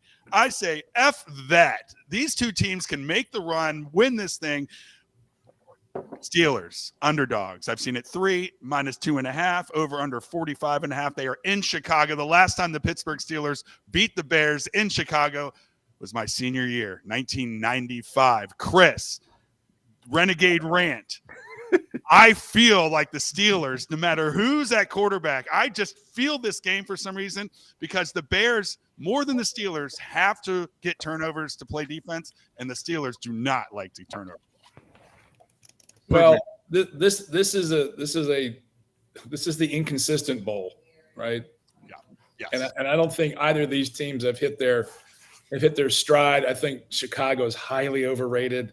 They're just not there yet. The Steelers, God knows that bipolar team, which one's going to show up. I mean, this is just, they're so treacherous to watch. They're maniacal on their fans, but and especially with Rodgers uncertain. I like Mason Rudolph. I've said it for a couple of years. I think he's the damn good quarterback because if you in a good system, but at home, Chicago should win this game, but I'm going with my heart, and I'm betting the Steelers because they need it more than the Bears do. Oh, Brendan, I'm going to go to you last with your Steelers hat on there. Coach Vince, out on the West Coast over there. It's going to be a cold game. You know, you're out in T-shirts. What are you doing over there? So Aaron Rodgers is out, correct? We don't know. They're doing the questionable. We don't know. They're doing the game time decision. Yeah, he's 25-5 against the Bears. He's playing. You know, you look at the standings you mentioned, 2 first-place teams here. Now, I don't think we're surprised that Pittsburgh's in first place, but the Bears in first place in what we thought was probably one of the toughest divisions in all of football. But I think all of us will agree, they don't seem like a first-place team, but once again, you are who your record says you are, right? Big Joe Parcells. So I'm going the Bears in this one. Trent, the Bears do seem to be getting better each week. That defense, though, having to rely on turnovers all the time. I mean, you can run all over them, and specifically, you can run that zone read to the outside, which the Steelers, to their detriment, sometimes run a lot, but they get some big plays out of that thing. That seems like their run game could open up things for the Steelers. Yeah, I love the Bears this week, and Did you see what I was trying to do? Yeah, I saw it. But the Bears are. Ben Johnson walked off the field last week after a win and was fuming walking to the locker room. I think he has them even more prepared this week to beat the Steeler team. And I think they get it done with their tight ends. Steelers have not been good guarding the tight ends. I think Colston Loveland and Cole Kmet have a big day this week. Oh, John, I think Trent is forgetting that we've got Kyle Duggar and Jalen Ramsey now at safeties. This defense is solidified now. They're not worried about any tight ends running across the middle. Linebackers are going to cover them, John. Am I right here? Or do you? The Bears don't play defense. That's right. Simple. They don't play defense. They don't. I mean, what was it? Flacco put up, 500 yards a couple of weeks ago on him. They don't stop anybody. They can't stop a runny nose. And look, I think Rodgers finds a way to get in this game. He's beaten the Bears over and over and over. And, Pittsburgh, they had one bad game. They had one bad game against the Packers, and everybody had a frigging meltdown. By the way, Chris, on Monday, I got to get your tickets, but we also got to get this Renegade thing done. I keep forgetting about it. Just text me. I'll put it on our conference call Monday, or Statler. If they forget, just remind me, all right, Brendan? I'll get that done. I keep forgetting about it. So I'll get that done. But I think Rodgers finds a way to play. I think Pittsburgh goes in there. They're going to score a lot. They're going to give up a lot. It's going to be a high-scoring game. I like the Steelers. Brendan, I have this weird theory that Mason Rudolph coming in last week and standing in the pocket a little bit, taking some hits and delivering the ball down the field is going to show Rodgers that he needs to do it that way. And I think he'll see that his offense, he doesn't have to be so scared about this offensive line anymore because they've gotten a little bit better. Brendan, I am drinking the Steelers Kool-Aid if you can't tell. I actually feel good about this week. And I'm honestly comfortable with either quarterback. I positive? Yeah, I'm positive today. I'm feeling good today, guys. And I'm comfortable with either quarterback that's in there. I think Mason does a great job when he comes in. But if I had to make a prediction who's going to play, I think Aaron Rodgers takes a couple perks. He gets in there. That wrist ain't going to be bothering him. Mount Washington's going to have a big day rolling over that Bears defense. And, oh, mama, I see a bad day for Caleb Williams and the Bears offense. Give me the Steelers in this one. Yeah, baby, let's go. You get some prepared material. I'm glad Let's I go. went for you for last. That is great. He's going to be on oxycodone, perked out, ready to roll. Yeah, get a couple perks, man. People that aren't even there. Yeah, come on, man. But that's when he plays his best. When he's hurt, just put a little injection in there. Besides, it's not throwing risk. All you got to do is hold the ball. Just put a little cortisone in there. Nobody's the wiser, and you get through the game. You get the win. You got a week to relax, and Oh, I think you should a couple beers. A plaster cast, like the old school from like second grade. Everyone shines it and just clubbing people with it. It's going to be awesome. All right. Game number 2. We're only on the second game. I'm really doing well following this format. All right. Patriots at Bengals. The Patriots are favored by 7. The hottest team in the NFL, some would say. Joe Burrow might come back. Is he coming back? I don't even know if he's coming back. We'll try to get you know what's crazy about it, Coach Vince, is this Bengals offense, has so many weapons that I know Burrow is better than Flacco, but when you're talking about wins above replacement, it's not much of a difference because of all those weapons. So I think we've seen the Bengals team that you're going to see. I don't think much changes here. Over under 51.5 could be something intriguing as well. It could be high scoring. Where are you going to go with this one? Boy, I tell you, the more you see the Patriots, the more you think this is a good ball. This is a good football team, and they're a legitimate contender. Not fair. They're a legitimate contender. And I know it pains me to say that. I know that John is over there just biting his tongue, but give credit where credit's due here. Patriots are going to win this one, and they're going to cover.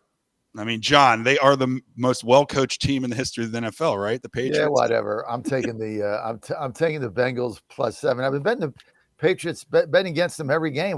Why stop now?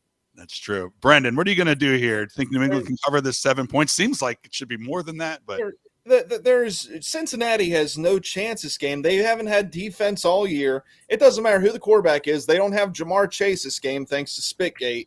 New England is a damn good team regardless of who they're playing, but going against that defense, they're going to absolutely explode. If the spread was New England 35.5 points, I would be taking it. This might not be high enough. Mark it down. Brendan's bet of the week. Take New England -30. Trent, where are you going? Tease that up. I love New England in this matchup. Jamar Chase is out, so Christian Gonzalez is going to be able to focus in on T. Higgins, and that's going to kind of slow down the Bengals offense. And funny enough, Drake May, as well as he's played, hasn't had a 300-yard passing game this season. I think it happens this week. Stephon Diggs gets over 100 yards and the Patriots cover. Chris, something reeks about this. Something reeks about it's like it feels like New England all the way. I don't know, man. I don't know. Where are you going? What don't you know? I know I'm taking the Bengals because I know you're taking the Bengals at 7. If you're not new to this gambling at world, 7. Yeah, they're begging you to take New England. Begging you. Look, that's why they build those hotels. Taking the Bengals in this game is like walking over to your toilet and just flushing your money right in front of your children. Here, kids, watch this. It's Christmas. It's already. I'm doing it every day now. Right? Dad's going to do this instead of buying you presents. That's kids are in the corner crying. Look, you can bet the Patriots. You can bet the Patriots and have like a legitimate intellectual. Okay, I see the path to victory here. Taking the Bengals is psychotic. It's only a 7-point spread, John. I already picked the Bengals because look, when you're betting football, psychotic is a winning formula. So that's why I like the bet. Everybody's betting New England here, including Trent, who always goes against the public money, and he's betting them too. I'm taking a bet. No Jamar Chase. No way since he should be in this game without Jamar Chase. Why is it only 7? Why isn't it 12, 15, 9? Why is it 7? I'm going with the Bengals. Yeah. See, John and I know what Vegas is trying to do to us. If you're not psychotic, you can't win betting NFL football. You can't. That could be the bet of the week. 2 units right now. All right, game 3. We're rolling through these. The New York Giants at Detroit. Now, this is a spread that makes sense. Detroit is favored by 12.5. Over under is 50.5. New York Giants are in disarray. Detroit is trying to make all the pundits and prognosticators correct and come back and win this NFC North. Chris, do you think Detroit has a field day against these gents? Oh, yeah. This is a lock. Lock Detroit it up. to cover. Detroit Well, to cover. I mean, they're beasts at home. The Giants are in disarray. They got rid of their coach. You know, they don't know who their quarterback is. Against the Lions, who need to have a win to get in playoff position, they're going to roll. This is like a 40-10 game. This is just going to be a blowout. I like that. Vince, you're down 12.5-0 to start the game. Are you doing that? You know, the only thing that worries me about this game is on Thanksgiving Day, Detroit plays Green Bay. Could they be looking ahead? Yeah, true. And if they are, 12.5 is a lot of points. I think this is going to be closer than the 12.5. Detroit wins by a touchdown. All right, Brendan, no Jackson Dart, out for another game with that concussion, which has to be worrisome when those head injuries come out. But do you think Detroit just rolls here and gets it back on track? Oh, absolutely. And I have a suggestion for the show. Let's just skip both New York teams from now on. The Giants and Jets couldn't beat a local New Jersey high school. This is not going to be close. Detroit's going to roll. Oh, Trent, what are you thinking? Yeah, Jackson Dart's out. Everyone's loving the Lions in this game, and I think it's the right side to bet. This game's not going to sway Vegas's books at all. I would take the Lions to cover the point. Yeah, you can see the Steelers beating these Bears and Detroit winning tomorrow, and all of a sudden, boom, first place. John, is that going to happen? Mitch, Detroit's got to win this game at home. I mean, they just have to win this game. The season has not gone anywhere near what they thought. Remember, this was like everybody's like sexy pick to get to the Super Bowl. This team has just not played anywhere near the expectations people had thought. This is a game at home. They need a blowout win.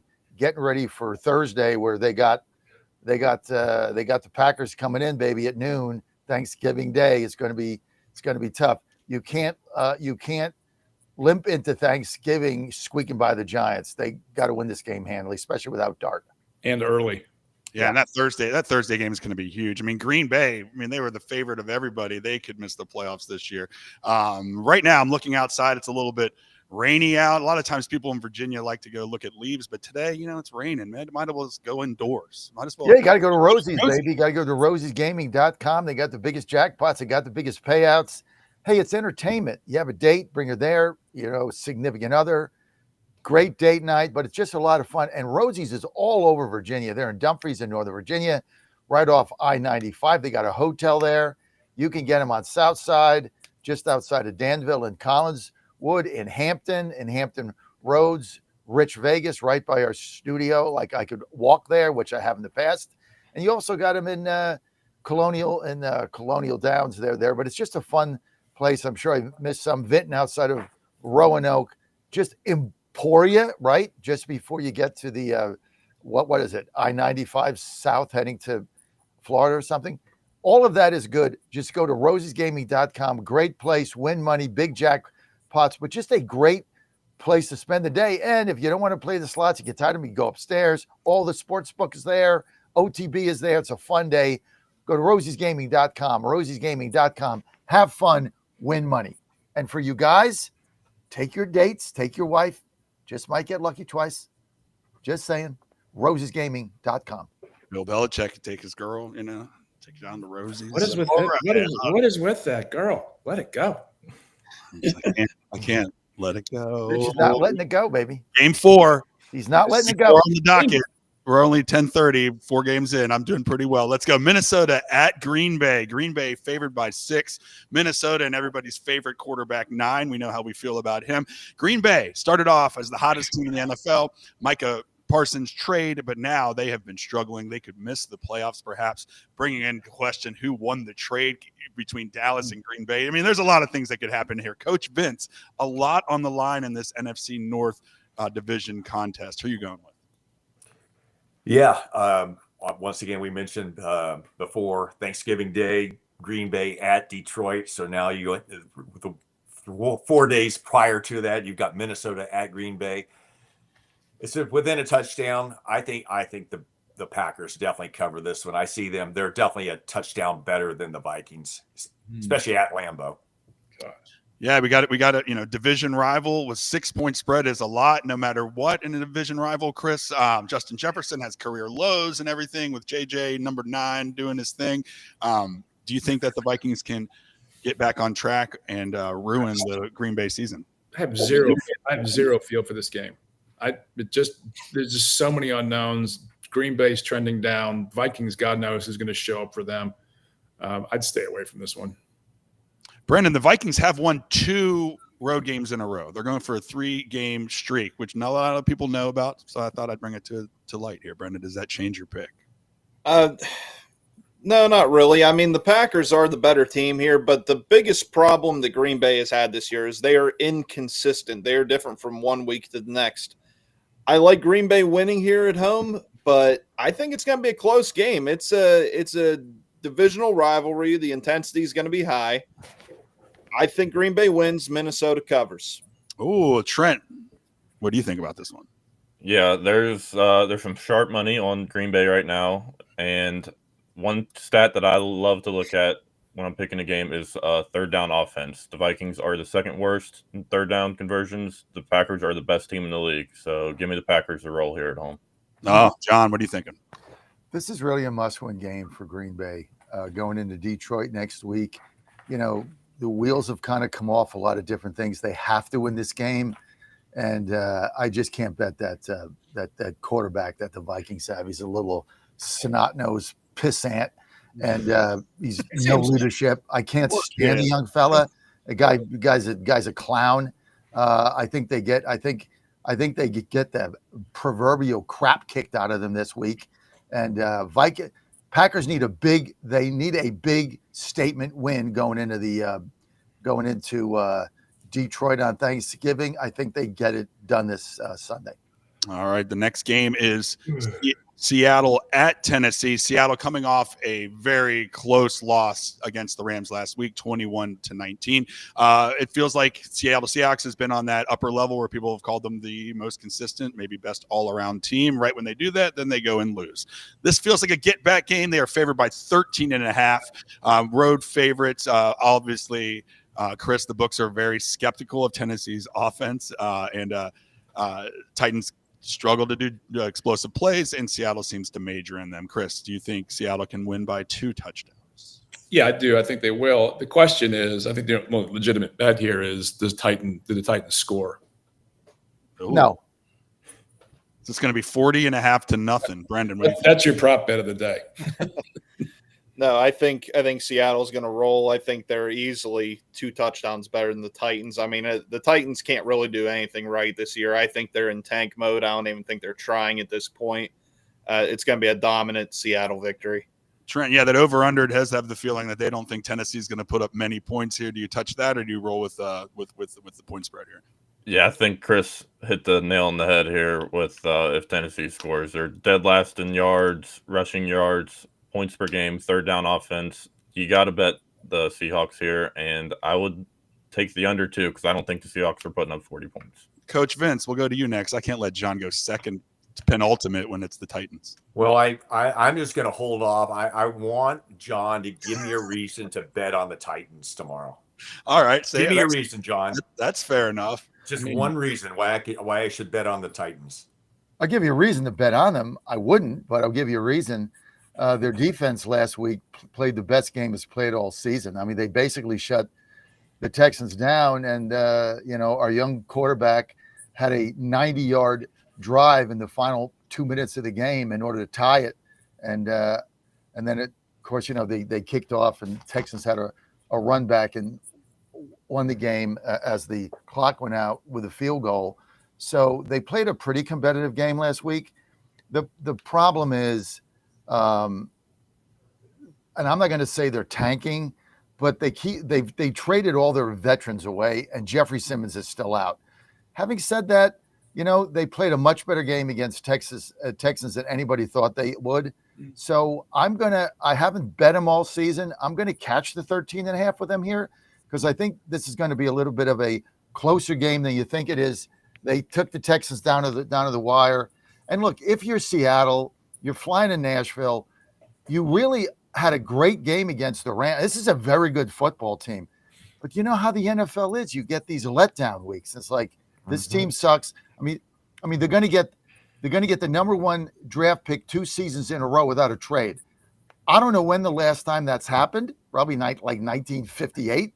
So this is a pretty bad team, but 13.5 is a lot with them at home, and I think they catch the cover here. All right, I agree. You talked me into it. Oh, talking him into. You know what? You talked me into it too. I'm gonna do that as well. All right, this next one could be the game of the week. It is the Kansas City Chiefs at the Colts. The Colts at the Chiefs. The Chiefs are favored in this game by 3.5. Colts, another team that has been called the best all-around team in football. Lost to the Steelers, struggle a little bit. Daniel Jones is kind of regressing a little to the mean, but the Colts are a darn good team. But I just don't. Vegas is literally saying, hey, we cannot see a world where Kansas City is not in the playoffs. So they have them favored by 3.5. Coach Vince, I'll start with you on this one. Do the Chiefs linger around, or do the Colts put the death nail in them this week? Well, this is a good one, and that 3.5 is just like, wow, that's set there for a reason, right? I've been talking about the demise of the Chiefs all year. So Indianapolis playing great football, one of the top teams in the AFC. I think the Colts travel to Kansas City and get a win. All right, Chris, where are you going to go? Money line, huh? Hey, look, the Chiefs are still the Chiefs, and they've got to figure it out. And this is about time of the season that they do, because they're getting ready for the playoff run. They're still the Chiefs. This is. I think they win here and they cover the 3.5. The Chiefs at home. I know, Brendan. I want so badly the Colts to kind of just knock the Chiefs out of there, get them out of the way. The Colts have beat the Chiefs the last 2 times they've played, beat them the last 5 out of the 7 times they've played. They do have their number a little bit, but just something doesn't feel right. Like, this isn't the end of Kansas City, is it? It's definitely the end for them this season. I'm not saying they won't be back next year, but this is not the same Chiefs team we've seen the last, how many years they've been dominating. I think they're sliding quick. I love Indianapolis to go into Arrowhead or whatever they call it these days and get a victory on a last-second field goal. It's going to be very close. Yeah, Trent. I mean, Daniel Jones, unflappable for 8 games, and now he's thrown 4 picks in the last few games, looking a little bit like the Daniel Jones we've come to know and love. Yeah, my initial gut reaction was to bet the Colts, but it just seems too easy. They got to go into Arrowhead and get a win. I don't think it happens. I think the Chiefs can keep up with the Colts offense. They're going to be throwing the ball a bunch this game. The Colts are not a good pass defense, but they have a good run defense, and the Chiefs can't run the ball, so they got to throw the ball. I think the Chiefs cover at home here in a tough game at Arrowhead. And John, if that happens, and you brought up parity to start this segment, my goodness, the AFC is going to be just all parity. You're going to have the best team now has 3 or 4 losses, and then all of a sudden Kansas City's back in with 5 losses. What do you think? Can the Colts do this? Can we finally get rid of the Chiefs for at least a year? I think the party's over in Kansas City. I mean, I bet them last week. At Denver. Denver's defense is for real. They had multiple opportunities last week. They couldn't get the job done. It's not the same team. And, here's what bothers me about betting Kansas City right now. They can't run the football. They cannot run the ball. I mean, you take that DL line that Indianapolis has. I mean, they're going to be under 70 yards on the ground, puts tremendous pressure on Mahomes. And I think he's going to get sacked a bunch of times. But there's no way I'm going to lay 3.5 here, right? Now, Danny Dimes is coming back down to earth. We all get that, but they still got Jonathan Taylor. They got a good defense. This is one of the best teams right now, certainly in the AFC. And I think they go in there and win. I think the Chiefs are in big trouble this season. I don't think they're going to make the playoffs. So I like Indy here to go win the game, I'm certainly going to take the 3.5. Yeah, I always lose when I do this. So yeah, when I do the Colts, I'm going to go with the Chiefs just because it just seems too good to be true. All right, the next game 7. I'm sorry. I know, Brendan, I'm breaking your rules. It's the New York, New Jersey Jets at the Ravens. And we talked about Vegas having Detroit favored to win. Well, it's because they're playing the Giants. And so look, and the Ravens favored to win their division, and they're playing the other New York team. Just that's appropriate. That's why it's happening. All right. It is a huge spread, 13.5. The Ravens are favored. The Jets look listless, look like the same version that they've always been. Chris, I'll start with you here. Is this any chance taking the points here? Any chance that the Jets could beat the Ravens? No, they're not going to win. I think they stay close for the first half. It's like 10-7 in the first half, and then the Ravens are going to blow it open. Lay the points. Brendan, I'd want a miracle, right? We'd want to see if we get some separation from the Ravens, but this is why Vegas has still favored. Do you think there's any chance they can stumble?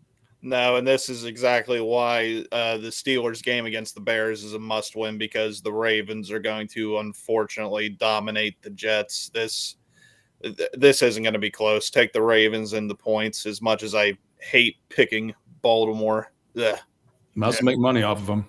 Yeah, Trent, what are you going to do here? It's a lot of points. Yeah, the Ravens' ground attack is gonna just beat up the Jets all game. They're gonna control the ball, burn the clock, and get out of there pretty quickly. I think the Ravens cover might be close, but I think they cover. Come on, Vince. Can Tyrod Taylor coming in for Justin Fields shock the world tomorrow? No. Hokies. That's how I was going to make it a Hokie weekend. The Ravens are charging hard right now. And just think about it. 6 weeks ago, 6 weeks ago, people were talking about John Harbaugh maybe getting fired. And now all of a sudden they are charging hard and they are peaking at the right time. No, yeah, John Harbaugh's not getting fired. In fact, he's getting even a bigger turtleneck to wear. Oh, this game is this is going to be one ugly game, guys. I mean, I know 13.5 is a lot. I mean, I'm going to take the Titans and hope for a backdoor cover here, but there's no way the Jets stay in this game on the road in Maryland. I mean, I could see this game being 47-10. So I'm going to go with the Ravens. They're hot. They're scoring. Their defense is coming back, and the Jets are just one sorry sack team. Ravens minus the 2 touchdowns. The prop bet here is whether or not Lamar Jackson finishes the game and doesn't get injured, or they're blowing him out. Yeah, and he sits down, with half the time to go in the final quarter. I think that's probably a good bet there. All right. Hey, I know we joked about it. I teased this at the beginning of the hour. Game number 8 on our docket could literally be one of the highest rated games watched, which is sad, but the Cleveland Browns are at the Raiders. It's Shedeur Sanders' first legitimate start. He got to have snaps with the first team. Everybody's all abuzz about the new, latest, greatest Cleveland Browns quarterback. Coach Vince, are you going to be glued to your TV set, to your tube? Come on, Vince, be honest. I'm watching Sanders. You know what? Yes, I will. I will not sit and watch from start to finish, but I will definitely take a look and check things out. No question about it. But other than that, you talk about two terrible football teams. We will be watching it tomorrow. 2 terrible football teams. -4 Raiders. I think the Raiders cover. Raiders are going to cover. Chris, are you ready to watch the Shedeur Sanders show? God, no. Look, read the disclaimer. This is your disclaimer pick of the week. We had it last week with the Dolphins and the Commanders in Madrid. This is the one where you go, really? You should seek help if you're betting on this game. I bet I won. I bet on the Dolphins. I bet on the Dolphins and won that bet too. Come on, man. Winning is about cashing a ticket, baby. It's the first game of the weekend. It sets All I know is I laid 2.5. They won by 3. I went to my kiosk. I put the ticket in. I got cash back. Loved it. Yeah, baby. Brendan, all right. But all jokes aside, Shedeur Sanders had first-round grades all up until his interviews and stuff at the Combine. there legitimately could be something to see here, or am I just foolish? If you're going to watch this, make sure you have the Benny Hill theme playing in the background. These two offenses are so terrible. That's why I'm not even going to bet this game, not going to make a pick. The only thing these two teams have going for them is their defenses are somewhat good. These offenses cannot score. This may be a 3-0 final score, so I would stay away from this game. This game is, if you need a good laugh on a Sunday, watch these two offenses.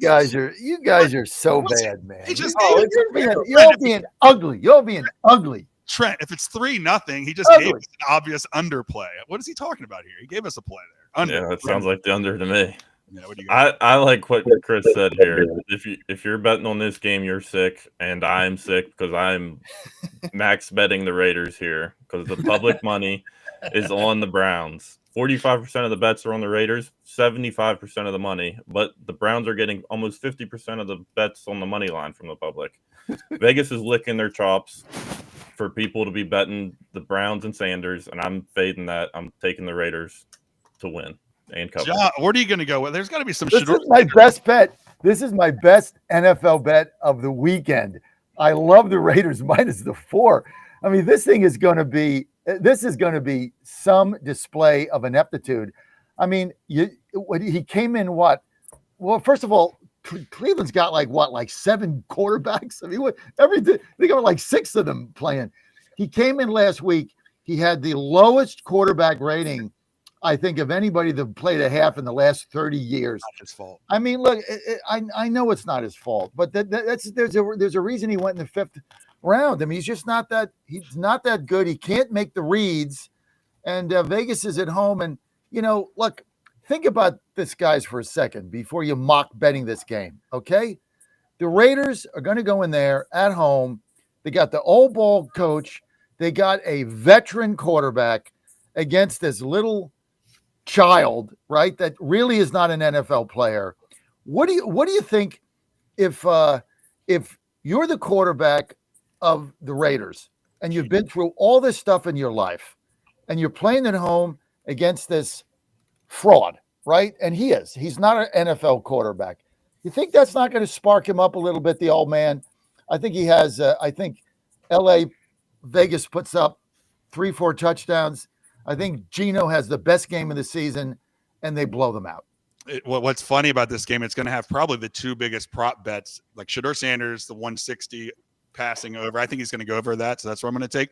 But Geno Smith has thrown a pick like in every single game this year, and there's a prop bet that's it's one of the most played prop bets for the last 3 weeks has been Geno throwing picks, and they're all winning. Hey, John, I'll tell you what's going to be going through Geno Smith's head Sunday. Man, Myles Garrett is kicking my ass every play.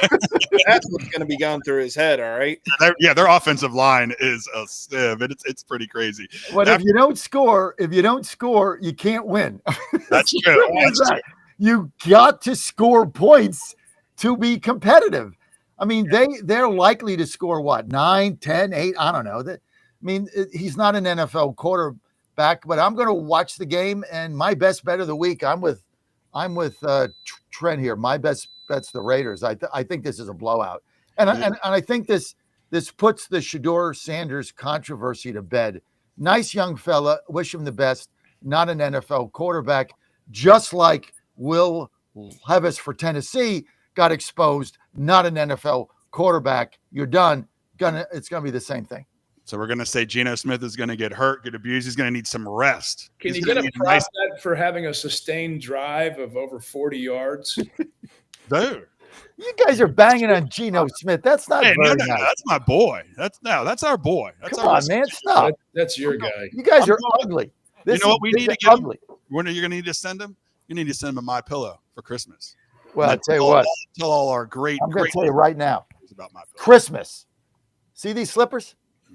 There's no better present that you can get your family. Doesn't matter what age they are. For your wife, for your husband, for anybody, all your kids, these My Pillow slippers, which I have on right now, and I'm in the studio, so I have 3 pair of these, right? One is in my travel bag. I never take it out because I don't want to forget it. One is the one I wear at the house, and these are the ones I wear outside. And that's why I came today. There's You get up, you put them on your feet. As soon as you get out of the bed, it's like, it's worth getting up to. Just go to mypillow.com right now. These are $150, $39.98. Best Christmas present you could ever get. $39.98. Get them under the tree. Get them for everybody. Just got to know their size. Marked down from $150. Just go to mypillow.com. Mypillow.com. Promo code Godzilla is going to get you $39.98. My slippers, any size, any color. They have men's and women's. Now they have different kinds. Get the moccasin ones. Don't get the slip-ons. They're no good. Get the ones I have for your family. And they're going to take it out of the box on Christmas and put them on immediately and say, wow, thanks, Dad. You're the best. Trust me on that. MyPillow.com, promo code Godzilla, where you get the savings, $39.98. You're listening to Godzilla Wins Saturday show. I'm Mitch Rogers, joined by Vince Mayoko, John Fredericks, Chris Saxman, Brendan Statler, and Trent Connor. I always do this. We get down to 10 minutes, and we've got a bunch of games to go. Jaguars at Cardinals. Jaguars are favored by 3. Over-under is 47.5. This game actually is a little bit of a better contest. You got the Jacoby Brissett era and the Cardinals and the Jaguars. Chris, feel like they're always right here, right? Ray, like 6-4. You're not really excellent, not really bad. What are you thinking with this game? Take the home dog. Yeah. Jacoby Myers looking good. Brendan, what are you thinking? In the spirit of winning money, let's throw a little bit on Arizona just because I really can't get a feel for this game, to tell you the truth. You're not going to sit back and lose money with your six-pack and your pizza from last night? Like these No. John's been paying me well, so I'm doing well with the no, you're paying yourself. You're a salesman. Wait, what? You're paying yourself. You're a salesman, buddy. You're your own business. Trent, where are you going? Yeah, I don't love either side in this game. I would lean towards the home dog. My favorite play is Trey McBride to score a touchdown. He scored in 5 straight games. I think this is the 6th straight game. Yeah, Vince. Trey is loving Jacoby Brissett right now, and five straight games. Yeah, Brissett, I think last week threw for 450 yards against the 49ers. And he had one thing about the Cardinals last week, they did some nice things, but every time they did something good, there was a penalty. And they just self-destructed. Home dog, I think the Cardinals can win this game. I do. I really do. Yeah, I'm kind of with Coach Vince. What do you think, John? Home dog. Jacksonville, when they go on the West Coast, you look at their record, it's not good. And they're an up and down team. You know, that you think, okay, they're coming back, and then some also ran beats them. The best thing that happened with Arizona is they got rid of Kyle Murray. Okay. I mean, many of us, some believed in him, some didn't believe in him. I was never a fan. The guy didn't have the work ethic in the locker room, in the film room. He never had it. And now he's done, and they got to move on. I think once a franchise moves on the way that the Cardinals have done, it's a new era. I think they win this game at home. Hey, John, any chance that Kyler Murray, after he finds out he's unemployable after this year, turns his attention back to baseball? First round draft pick by the Oakland A's. I mean, he's work ethic. I mean, I wouldn't pick him because he doesn't work. I mean, I look at how hard my son works, and Vince, you know that. I mean, to be at that level, I mean, that kid works 7 days a week nonstop, and the kid doesn't work. Kyle he never worked hard, and so when you have that lack of a work ethic, I just don't see it. You've been out of the game too long. But don't you see? I would see a major league team taking a chance on him. Mm-hmm. Let's sign him to a free agent. They'll do. Hell yeah. I mean, he's not going to get first round money like he would have when he got drafted, but he's already got first round money. He doesn't need it.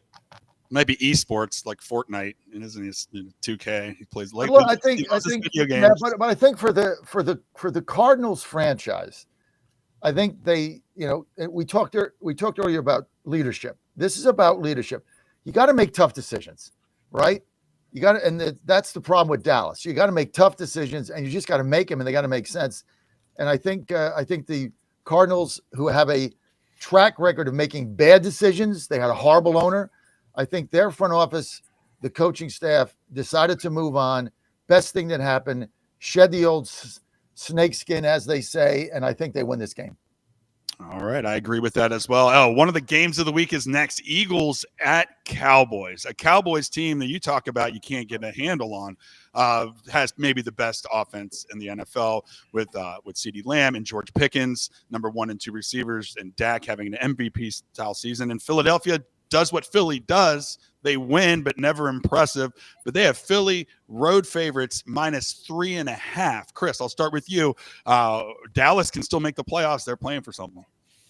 No, they're not. God, Philadelphia's just a better team. And covering the 3.5 seems like, as John has said over the weeks, they're just begging you to take this one. Vegas is, but I would take the bait and the Eagles to cover the 3.5.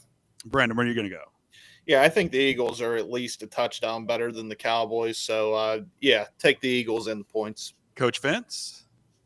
Yeah, the Eagles get fired up for the Cowboys. They'll win this one and probably win it going away. Trent, this is a rivalry that I wish would come back and we'd be notable again. Comes back tomorrow.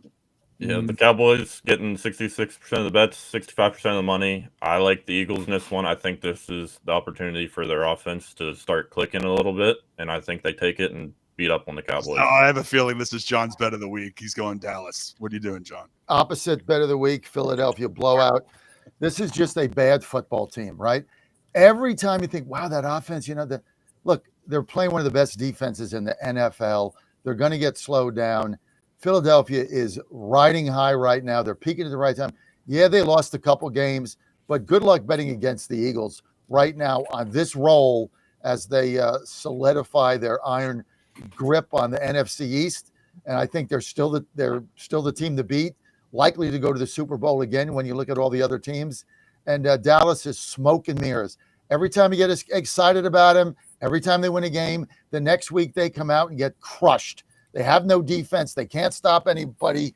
Eagles are going to run up the score. This is going to be a blowout. My second best bet of the week. Vegas 1, Eagles 1. Those are my 2 best bets. I'm going on the flip side here. This over-under is only 47.5 right now.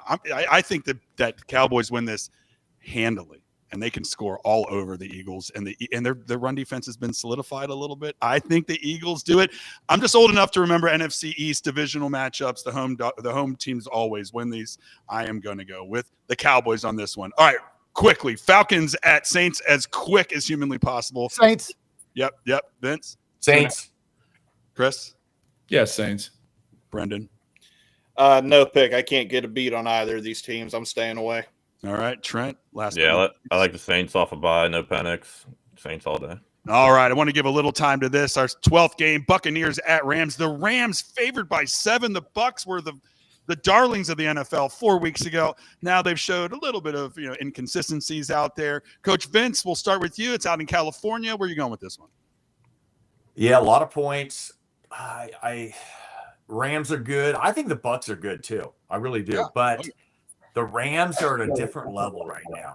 And huge win against the Seahawks last week. I think the Rams win and they cover. All right, Chris, what about you? The Bucs, 7-point dogs. Man, that's tough. But the Rams are really good. What's Stafford thrown? 1 interception all year, maybe 2. I love their ball control. God, if I had to pick, I'd still take the Bucs to cover this one. That's a lot for a really good team. We've talked about all the darlings right now. The Rams, Brendan, are the darlings right now. Everyone thinks they're the best team, most consistent. Do you think they can win by over a touchdown? No, I think they win the game, but I think Tampa covers. I mean, these are 2 very good teams. I mean, this very well could be a preview of the NFC Championship. These 2 teams are very good. So I'm going to take the Rams to win, but Tampa will cover. Matt Stafford having an MVP season. Puka Nacua also in that mix. Trent, where are you going? Yeah, I think it's too many points. I think the Bucs will keep it close. Public is loving the Rams on the spread, so give me the Bucs. I like that. Public's loving them. We go the opposite. We fade it, John. What are you thinking? Tampa Bay, letdown. Big game last week in LA. Big showdown with Seattle. 21-19. Tough game. Emotional drain. Tampa Bay's got to win a game. I think they come in here and win this thing. All right, the last game is the Panthers at the 49ers. The 49ers injuries at some point have to catch up. You're missing the best linebacker in the world. You're missing all sorts of people. We'll go Coach Vince last. Chris, what are you thinking here? San Francisco favored by 7 against Panthers, who Bryce Young played out of his gourd the last couple of weeks. What do we think? Niners cover. Niners are covering. Brendan, what do you think? Yeah, I have to agree. I mean, Carolina's had a much better year than they've had the last few years, but I don't think they're good enough to beat the Niners. I think Niners cover. Brock Purdy coming back for the next couple weeks in a row. Trent, what do you think? Yeah, I like the Panthers in this game. I think the injuries are too much for the Niners, and Panthers been playing pretty well, so I'm going to take the Panthers. Coach Vince, can the 49ers continue this role and challenge for the division lead? Probably not, but what we have not seen out of the Niners is back-to-back wins since week 3. They've win, lose, win, lose. They're coming off of a win, but I predict that the Niners will find a way to get back-to-back wins, and they will cover on Monday night. 7-point cover. John, what say you? Niners -7. Bank it. Bank Bryce Young +7. You're up 7-0 just to start. It's beautiful. It's beautiful. I want to thank you all. I want to thank Vince, John, Chris, Brendan, and Trent. I'm your host, Mitch Rogers. It's been a great Saturday Godzilla Wins pick show. Please stay tuned for the Jay Delson Golf Show next. It is one of my favorite shows, my favorite listens after this one, of course. But we'll see you all next week, same time, 9 o'clock. You'll have a great weekend. Hope you win a lot of money. Happy Thanksgiving. Happy Thanksgiving to everybody. Yeah, happy Thanksgiving.